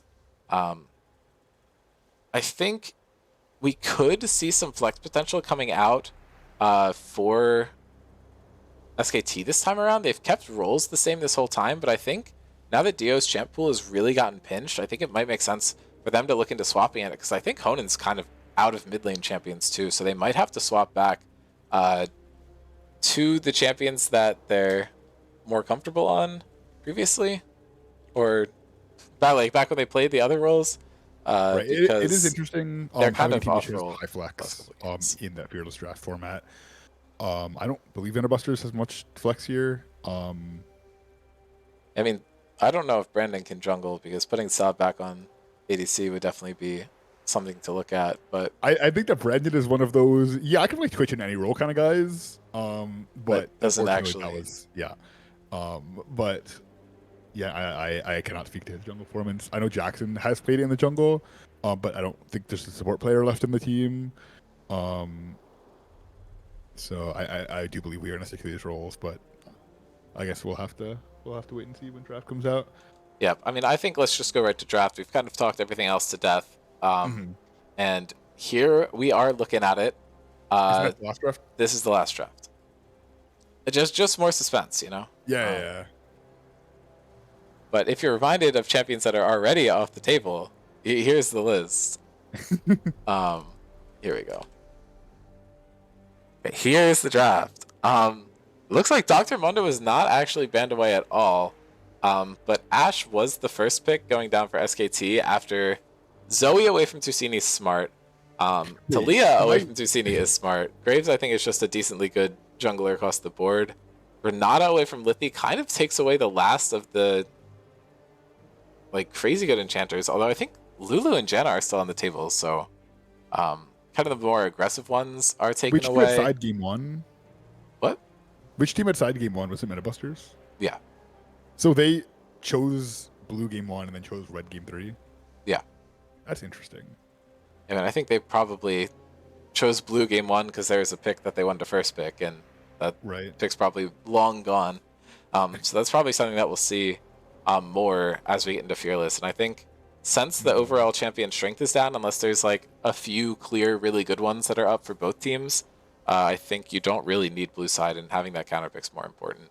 Right. But Metabusters banning Fiora and Kale away from Liav, which I assume are champions that they saw that he played, but Ashe and Vayne being traded as the ADCs is kind of very fun. I feel like the last person I've seen played Vayne is Teddy a few times. But this is not a champion we really see that much anymore, unless it's in the top lane, I think, just play rate wise. But it's very fun to see it coming out, and we're definitely diving down into the champion pool. Swain coming up as a support is not very surprising from Jackson. I feel like that's right up in his wheelhouse. And then Vladimir Senna rounding out SKT's Sure. first half. Vladimir can go in either top or mid. I would expect that to be a Liav style champion though, because you just Right. want to get all the gold on the map and kill everybody. So that makes sense. And then it looks like Stav is going to counter with that Zac. But moving into the next half of draft, all these bans need to be for this game in particular because there's not going to be another one after it. Right. So that's why you see bans against mid lane and top. The Camille from Korn is not something I necessarily expect, but maybe it's good to Vladimir. Tusini's Kiana being banned away does make sense, but double jungle bans towards Camazotz with Vi and Poppy being taken away. Then Korn locks in Nasus, which I'm assuming does somewhat well into Vladimir. I don't think I've seen Korn play this too many times. Skarner and Ari picked up. These are just pretty standard picks, especially because I think Dio is likely going to be playing mid if that's an Ari lock-in. That doesn't seem like something Honan would really lean towards playing.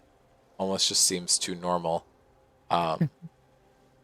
Wait, is it? I mean, wait, does Honan play Senna? Because like, couldn't it be just a lift? Oh, this is almost definitely Honan's Ashe. Because Honan's Ashe is like one of his best champions. And I don't think Ari is one of Lithy's highest played mids. It might be, but it's like definitely Dio's most comfortable. Okay. So.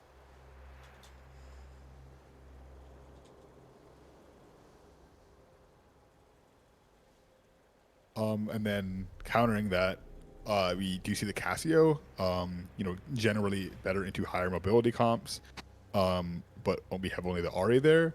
Yeah, also like 8 billion Tusini champions have been banned, so yeah. I don't know. He's kind of on his last few of that genre of champions still. I mean, maybe we could like play like in Rise or something. I don't know. True. But I know Stav. Well, I mean, I know he plays Zac top. I can't say I've seen it in the jungle before, but I'm sure it's transferable. Yeah, it's probably easier actually. Something worth noting is that I think this is a very bad Casio matchup. I did look it up to confirm, and I think, yes, it's a very bad Casio matchup. So we could see Dio have a chance to kind of shine with a favorable matchup into Tusini. All the things that do counter Ari that are like real champions are kind of already banned away. We could have seen the Vex come out. I would have liked that. But again, there's like no actual mobility. So it's kind of questionable. I don't know. You're kind of grasping at straws for anything that's even good. I think at this point, with that many champions banned, you just pick something comfort that you feel like you're going to have fun on. And Casio ult does have pretty good options if Vladimir and Skarner just try and run on you. But I don't know how often Vladimir is actually going to get caught by the Casio ult. You can guarantee ult Skarnery, right? I guess. Yeah. Huh. That's interesting. Yeah, let's just kick into game. And see how this plays out. Both teams able to get a game, which means that this should be a pretty good game 3. It's been close so far, and both teams know that they either win this and win the whole tournament, or they lose and they're out. The winner's charity will be where all of the donations collected through the tournament go to a win. We're currently at 134.25, the highest donation of 30. Yeah, we're gonna get like 45 extra. Oh wait, no. Like 60. 30 seconds until minions. I meant to say 75 extra dollars from cannons, probably. But yeah, the total will all be donated to either LA to Fire Department if MetaBusters is able to win this game, or to a Popo, which is I've been calling the Rat Superhero Organization, if SKT does end up winning this game. And I think that would be a little funny because Stav was also looking up rat charities and was able to locate a Popo as well. So if they're able to win, kind of both teams would have picked it. Yeah, I'll say, instead of info, I was talking to Stav about the charity, and I think that was our top pick until, we had Fujer who lives in LA, and he was like, hey guys, how does this one sound? And we can't do the rat one over that. Right. And you certainly can't both go for the rat one. Yeah. Then where's the fun? I mean, okay, you can. Yeah, we would have all, but then we would have already known. We would have already known who won the charity at the end of yesterday. Which, I mean, honestly, nothing wrong with that. Maybe all the teams kind of pool together to get a charity at some point. I wonder if that would lead to people donating all their money at the beginning or something. I don't know. And you are correct on the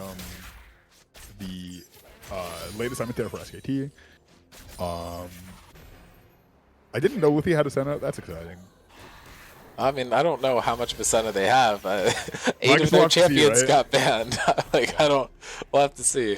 A lot of these players are diving down pretty deep into their picks. I feel like Jackson's probably the most comfortable on it. I mean, okay, besides Dio and Honan, I think them having that ability to flex late in the draft is going to help them out a lot. They're both on pretty solid comfort, but it kind of seems like the rest of their team is suffering a bit in terms of comfort level, but I don't know. It seems like I assume that Nasus is pretty bad in Vladimir, and then same. You said the Cassio matchup is bad. I would assume the opposite for really? Nasus. Because I mean, just like ranged matchups, right, are like tough for him if they're not like the attack speed type. I think it's fairly even. I'm not seeing it go one way or the other. I assume there aren't too many stats on it. Yeah, I mean, Vladimir's just never really going to kill Nasus, and you can basically just safely stack the entire game. I mean, the early couple levels are going to be bad, but I mean, especially once you get ult, you can just start stacking, and withering onto Vlad is going to be super impactful. So Is Wither good on Vlad just for, like the speed, or?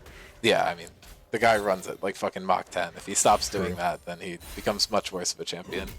Move speed is a really important stat on Vladimir, which is interesting why he doesn't have phase rush. That's normally something you'd see, especially into the Nasus matchup.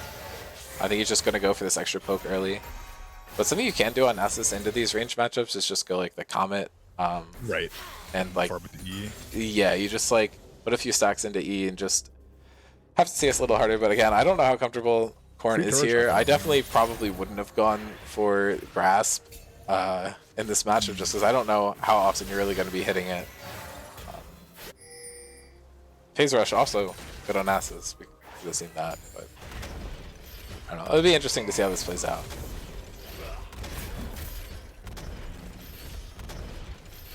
And Corn just giving over so many of these minions. Tusini able to get move speed off of the Q hitting, but is just going to get charmed here and not going to be able to finish the kill. Flashes forward, is just going to take damage, but I just think he had hit 2 E's there, and I don't think he had the time for it. Corn now fighting here is falling down a little low. I believe a center root did come down onto Brandon there. Not going to be able to get enough damage to kill him, but now Stav's here. If he can hit the wave, he's going to be able to pull him in, but Liav actually able to grab first blood on the top side of the map first, and now Lithi is stunned into the wall. And they did go 1-for-1 in the top lane, but I think Lithi is going to fall down here too. Ooh. A kill going over to Jackson. But Liav super clutch there, able to get no. first blood. The words in the bush were stopping Zach's back there because It's funny. Dio was able to get that cannon. Sad for Charity. Good for them. yeah, Dio hates charity. Exactly. It's complete. Anyone who farmed a cannon minion on screen hates fun, hates charity, hates being nice to people, etc. Yep. They love fires and they hate rats. Or it's just one of the two. Yeah. Oh, yeah, right. No, it's depending on the team. And I mean, Liav is getting so much out of this matchup. I don't know if it's like an experience thing. I feel like Vlad seems like it's like right up his alley, so I wouldn't be surprised if he had a very good Vlad, but now he's just running at Corn. The Wither is going to make it so hard for him to chase him. But Corn's just not able to hit the wave enough to lifesteal to really make good use of his passive. We do have a bit of a slower start in this game than the others. We might actually see the boring Otacon once. We'll see. I don't actually know what that one's called. That's something. I don't know. But in last games of series, that does tend to happen. It usually slows down a bit. Everyone's nervous to make a mistake. Jackson is rotated up here while Senna's staying bot to try and look for pressure on tower and maybe a kill. Yeah, I will say, as a Midwester, I know that there was discussion of playing for these early objectives and getting all 4 members of the team in the top side. It does seem that that is not quite paying off here, as SKT is getting lots of plates while also securing the grubs. Yeah, I mean, Jackson just got chunked out by half his health to start off that fight, and with Liav just having such a lead, it's really hard to walk up and contest him. So Camouflage was just able to walk up and grab all 3 grubs. Dragon is alive, so either team could go for it, but the back was forced out of both members of Metabuster's bot lane, so if they go there, they have a bit of a slower start than SKT could have if they started it immediately, which they didn't. So we're just going to have to see who decides to prioritize the Dragon. But Stav going in is able to find a pull onto Honan. Did take a little extra while there, but I'm not. Wait, does that did it like pull her in closer? Or like does it pull it in the same amount no matter what? I really don't know. But Stav is going to get rooted here, and they deal so much damage to him. They're going to force his passive to come out. But maybe Brandon will be here to stop him from getting the kill. Finding damage down onto Honan. A TP is coming down. Both mid laners joining the fight. Ari's going to be there sooner, but Stav's back alive and is just going to get snared up. Dio running in is going to find that first kill, and Tusini falling down super low as well. But Honan, the lowest member here right now, and Tusini able to find a double stun. Lithy is now falling down low too. Camazotz is joining the fight, but Dio just gets pulled in and is going to fall down as well. Actually, double flash and ult away, but now Brandon's going to fall down to Camazotz, and that was a bloody fight, but I think that was even for both sides. That's a miscannon, -1. 24. It makes me so happy as a caster and so sad as a support player to have the TPing minions back. And Korn might just idly have under tower here, flashes away just so he doesn't get hit by a Q, but you can actually see Vlad's Q cooldown, and he could have killed. That Q would have killed Nasus, and he just gets a minion with it instead. He does not give a shit. Yeah, like you said, he is here to farm. He's here to get. Well, I was gonna say here to get gold, but the gold, you know. Yeah, I mean the risk of using it and you don't get the kill, and now you just take tower shots. I think that's it's a little up in the air, but because he doesn't have flash, he can't like flash out if he needs to. Yeah, we've seen Jackson get a lot of. Yeah, and Honan just dropping the ult immediately, and it's followed up with a root from Lithy, and Jackson. Or, I mean, Brandon's falling down super low, and Lithy's just gonna be able to pick up that kill. Jackson's slowed under tower, but not going to fall. Yeah, we've seen a lot of. I mean, this battle lane is disgusting to play into. You get poked out, and then as soon as you look at them the wrong way, you step up a little too far, you get Ash ult and then center rooted, and then slowed with center Q and slowed with Ash passive. And yeah, Vayne and Swain are both very low range battle threats, which I think is going to play very well into Cassio. I mean, you're going to be in Cassio's range, but Cassio's also going to want to be in your range. But Ashe and Senna just have so much range to work with, and no one on Metabusters really has anything that can deal with that. You just need to pray that Stav has really good engages. Jackson, again, getting caught up by a W there, but I don't think it's going to matter too much.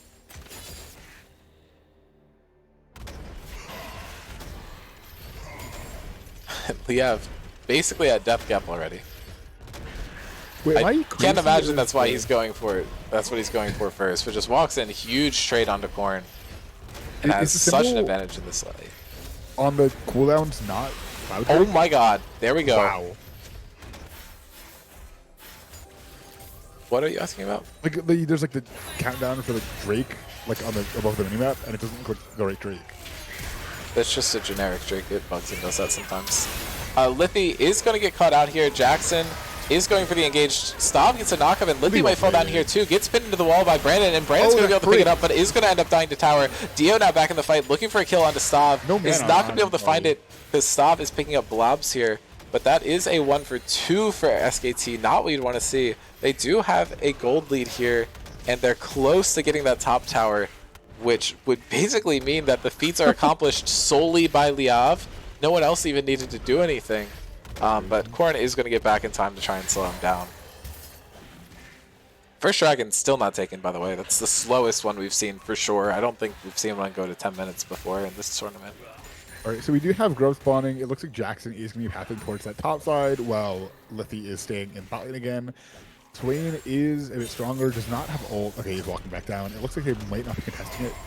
Yeah, this is going to be feats just based off of top. Wow. And Liav can just choose to run Korn down after this, and he's going to. Korn popping the ult, so it might get a little close. Liav has Ignite, but no flash or ult of his own, and Korn's just going to be able to run him down. And here's where it starts to kick in for him, but Liav's first 11 minutes of the game were so stellar, I'm not sure how much it's going to matter. Yeah, I'm not sure if...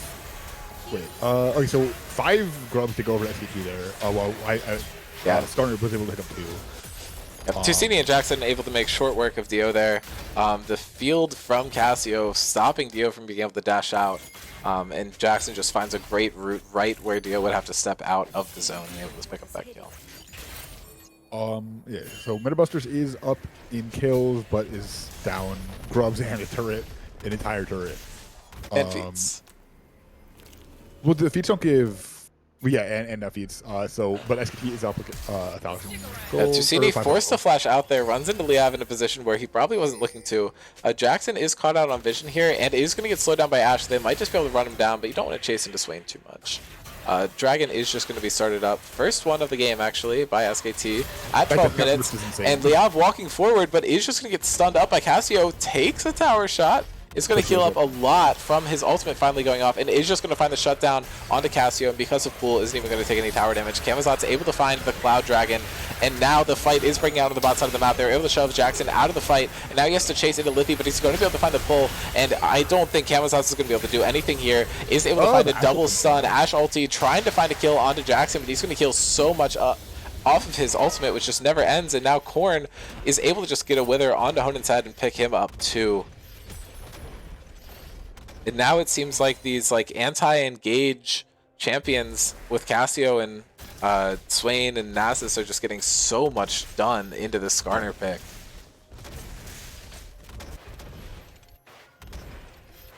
All right, so of course the advantage of an early turret falling is the influx of gold and the map movement, but with top turret, it just sort of forces, it makes it hard for solo laners to pick up gold in that lane. So Ari just sort of has to back here, and it's going to let Thomas farm alone safely for quite a while. With no objective coming. Liav getting a huge chunk down onto Korn here is probably going to fall pretty low himself, and Jackson is going to get a critical pull that gives another kill over to Korn. Korn's now 4-2-0. And Metabusters has reclaimed the gold lead. With top lane, because they both have a lot of kills, but 40 CS in the turret. Vlad's almost 2k up. Yeah. So yeah, with Vlad being up 2k, almost 2k up, the gold lead is even, so despite that early strong start from Stop going for a flank here is actually going to be able to find a pull, and Brandon's here in time to punish off of it. Honen falling down super low. Swain could be here to zone with W. I'm not seeing one come out though. Finally is, but not going to be able to find anything. Lithy getting pulled back in, immediately stunned back into the wall by Brandon.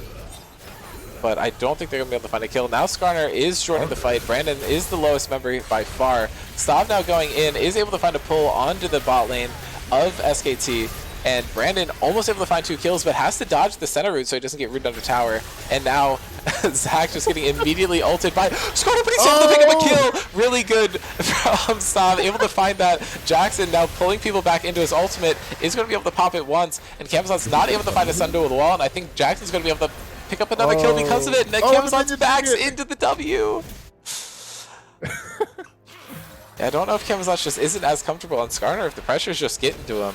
I know he's a newer player, so I'm not sure how much experience he's had playing under these tight conditions, making it to a finals in your first ever scrims tournament. I know he hasn't even played very many games yet, so definitely a high pressure situation to get thrown into here. And he's been doing this played very well this series. Obviously, I was a bit, a bit shaky this game, but on a champion like Skarner, all you need is one big team fight to, make that hero play and win the game. So, Amazon's just in chat saying he sucks at the game. Don't overthink it. That's funny. Liav potentially caught out here. 3 people looking towards his side of the map. He should just be able to find a walk out, though. Should be fine to... Yeah, I don't even know what I said, but you know what I meant. I'm losing it. This is game 15 in the last 4 days. I was going to say, Bro's casted 4 straight days, I think. I think you're going to be this week. And Dio looking for a trade down onto Nasus, but if Nasus gets in wither range, I think it's pretty much just toast for her. I don't think she's going anywhere.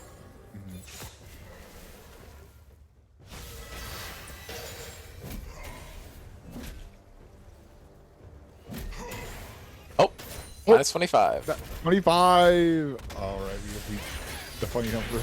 And really good pull by Jackson. It's going to get into range for Brandon, who's now free firing onto Lithy, who's fallen down to half health already.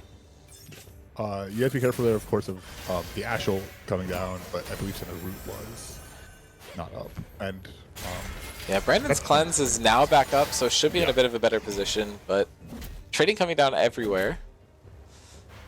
Both mid and bot getting a little intense. And Liav is now roamed away from top lane, looking to make something happen in this mid lane fight. Setting up a flank, is just going to flash over the wall, and he's going to find the play onto Brandon, who did immediately burn the cleanse. Now Liav is able to heal up a little bit, but got knocked back by Stav into the tower, which is going to put him in a bad position. Now Jackson flashing forward. Jackson is going to be rooted up. Honan just trying to kite out Stav here, but he's not going to be able to find anything. Camazot's able to get the kill with Heartsteel, and Stav is able to find Honan despite the dodge, and I think Tusini's just going to be able to clean this up. Skarner ult is coming down onto Stav, but it's not going to save Honan. Sorry, everyone's moving roles, and oh my god, it's complicated. That condemn by Brandon was really good. I think condemned Liav there to a fate of doom under the turret. I think and Korn, I think, is just going to be pretty untouchable for the rest of the game. How many stacks are we at? Ash and Senna can kind of kite him out. I don't think it's even because of the stacks. It's just Wither is such a good ability. It's at 306. Okay, I don't actually know what a number looks like, but I know what it was before they made him get more stacks, but wait, does he have more stacks now? I think the cannons are worth more. And I mean that was like years ago. Like I learned how NASA stacked in 2017 and never relearned.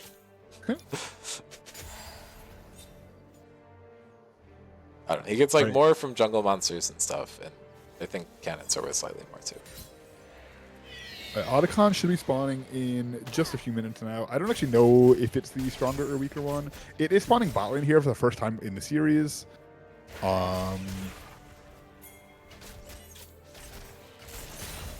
so we should have... Asher just going field goal, but Ghost is coming out from Honan. They're going to look to just run someone down. Skarner going in, but really good condemn from Brendan, able to save himself. And now Dio's running away from Korn.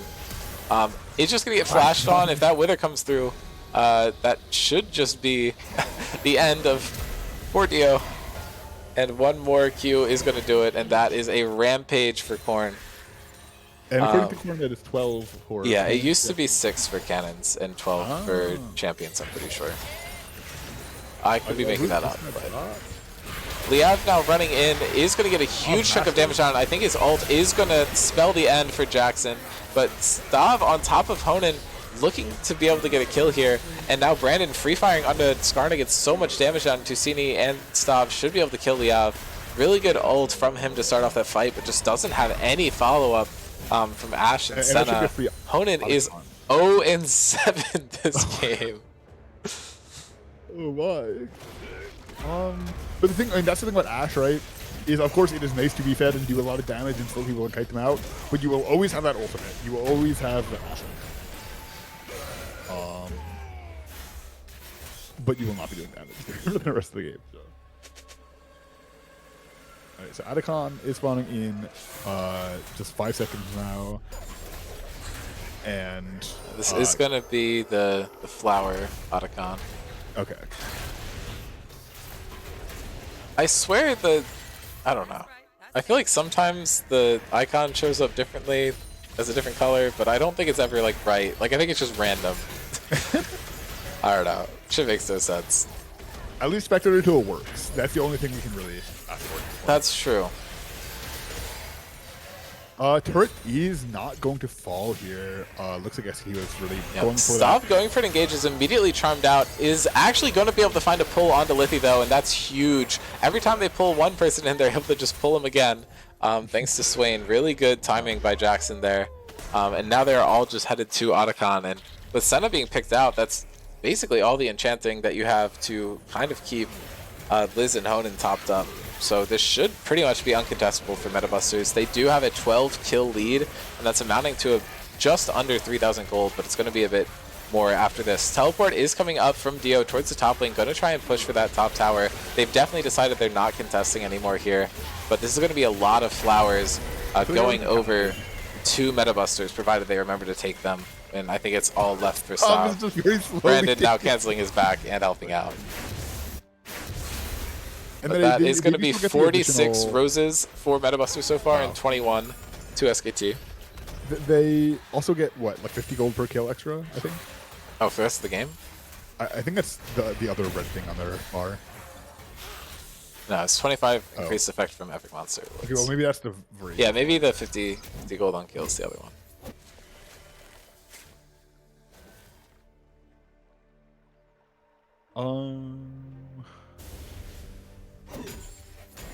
Yeah, Dragon is spawning in 45 seconds. I don't expect that Otacon take to really just have sealed the deal for Metabusters to be able to win every fight.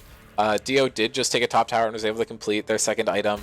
Casio is scaling up quite nicely, and Honen's not actually too far behind in items anymore, although I'm not really sure what he's building. If that's Kraken, that's probably Kraken. But I think he is a bit far behind in terms of progress there.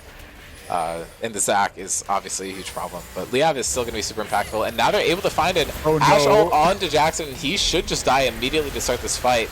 But Liav used his ultimate just onto Jackson. Brandon is going to end up dying, but is able to trade back for the enemy ADC too. But now Stav and Tusini are just kiting away from the two main damage sources of SKT. Stav now flying down super low. His passive is going to be popped, but huge 3-man stun coming out from Tusini should keep himself alive, but not much else. And now it looks like SKT is going to walk down towards Dragon, but Nasus is just uncontested pushing the top side. And that was the 10th stack of Round of Ages just coming through for Tusini, so he's going to get an extra level there. Tier 2 towers traded on top and mid. Liav pushing in to the inhib turret. Nasus just having to base this team in a slightly worse position. But Tusini now getting a movement speed boost off of that Q hit, and I think is just going to be able to win this fight if it goes until one of them dies. Liav just greeting just a little bit too much and is going to get picked up there. Killing spree for Tusini. And he does have a Dark Seal, so he can truly benefit from that. 9 stacks.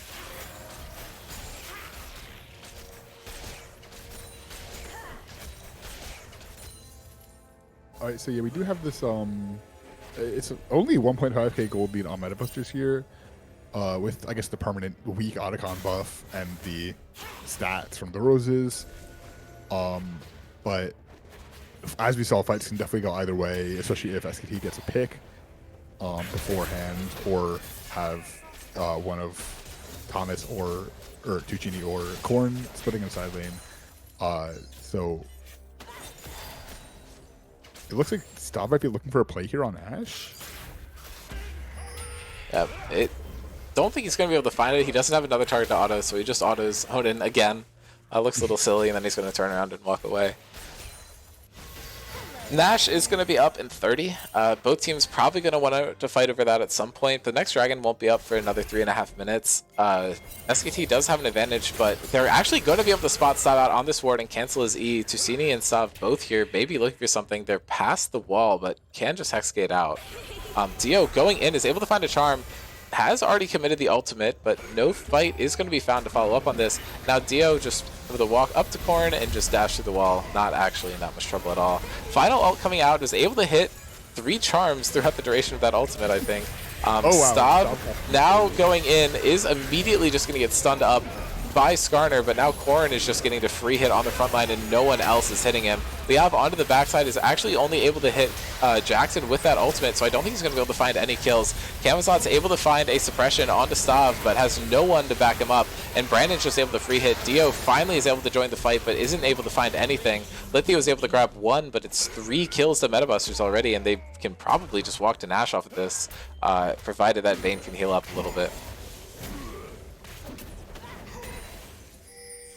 Yeah, that fight Stav was looked just caught there, but with his team, he just lives forever with his build. And yeah, I mean, no one on SKT even does damage, like a lot of damage to tanks. Liav just running into tower is going to get executed here. But yeah, I mean, Metabusters is just going to be able to pick up this turret, so a quicker respawn for Liav is probably good, but he was only able to find 1 target with his ult there. These fights that Metabusters are taking are so split because they have so many people that really just want to be in 1v1s, and it's really hurting like the basically all 5 members of SKT that are looking to be able to hit everyone at once. So Metabusters just setting these fights up exactly how they need to, and that's a huge part of why they're winning them. Yeah. it's really hard for SKT's comp to force fights that they want, just because like Ari can't really find picks in any carry because it's just really vain. Everyone else is a bruisery or tanky, so that champion is basically useless in these fights. Root is coming down on the corn. They're only able to do about half his health. like- There's no real follow-up there. It's obvious the walkout is painful because of the Senna and the Ashe. And Flash coming out from Camazotz is actually able to find a double pull with his ultimate. They're able to get a quick kill down on the corner, and that's a shutdown going over to Ashe. That's going to be major, but Stav just heals so much. Why is Stav doing half the health And bars? I don't. Stav runs in, he's able to find another kill, he's still alive, and he's just going to be able to live through that entire fight. So much healing on the side of Metabusters. They do have three forms of heal cut, and it's not going to do anything, maybe over-itemize into it. And Metabusters just walking down this game, and they might just be able to end. They have Baron buff on their backs already, and that's a 5-for-1 fight in their favor there. Stav just went in, did a half the health bars with REQ, and then didn't die. And yeah, Congratulations. Metabusters just able to find the team fight there that they needed and clutch out this series. Really well played by them, and that is back-to-back titles for Metabusters. They were just able to win last season, and they're following it up with a great start to this one.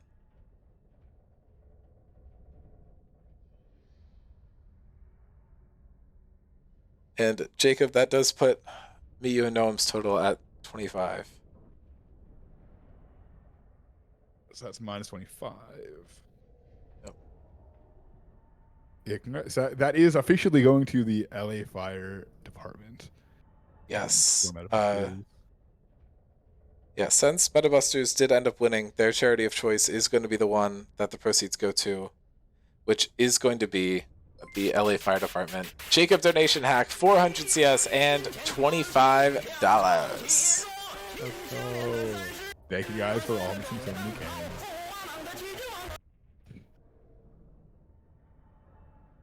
It's so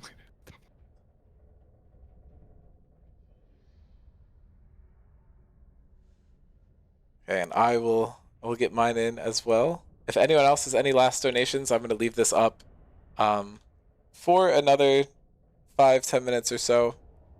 But yes, anything that is donated will be going to the LA Fire Department to help them with the recent fires there, which is a very good and timely cause. I like to think that the winner of this tournament is just whatever charity needs the money that they end up winning, right? So it's like Metabusters played great, and they picked the right one. More about our team, Exactly. or about our cause. Here, I will put on some nice music.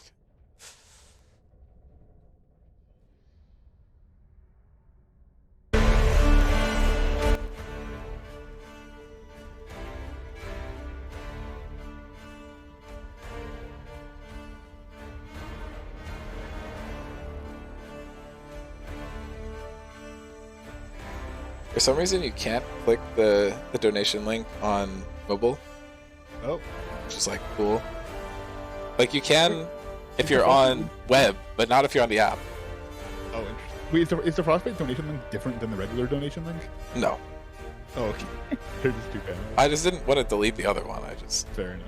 no.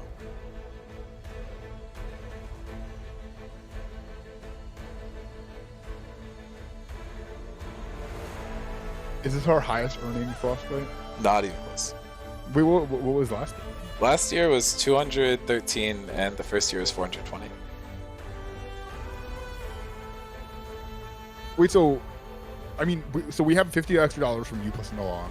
So if we get like a $15, $20 donation, doesn't that put us on top? It would put us at the second highest earning Frostbite. The Wait, first one what did you say was was highest? $420, Oh, Jacob. We're yeah, not I close.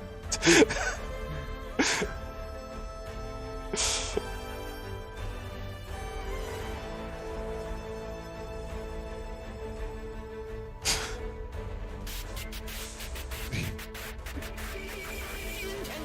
I don't know what's showing up at the top. Let's get freaking. Is Cam fucking with us?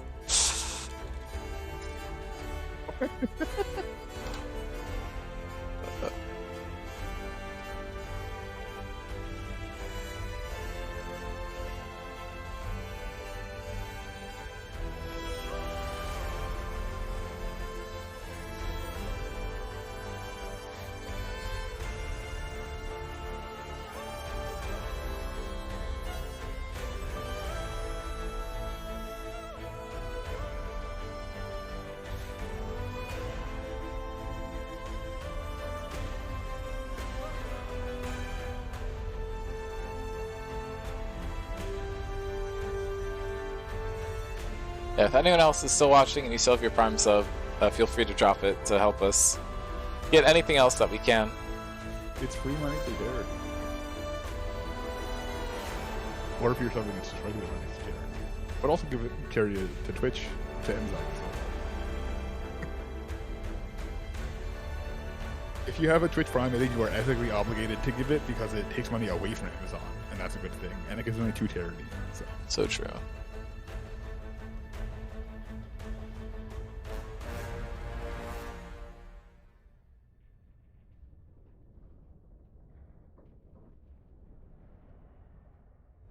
Alright, well, I have no clue what's... I think that might just be stream elements being a little screwy. Well, that's always fun. Yeah. What else is new, I suppose?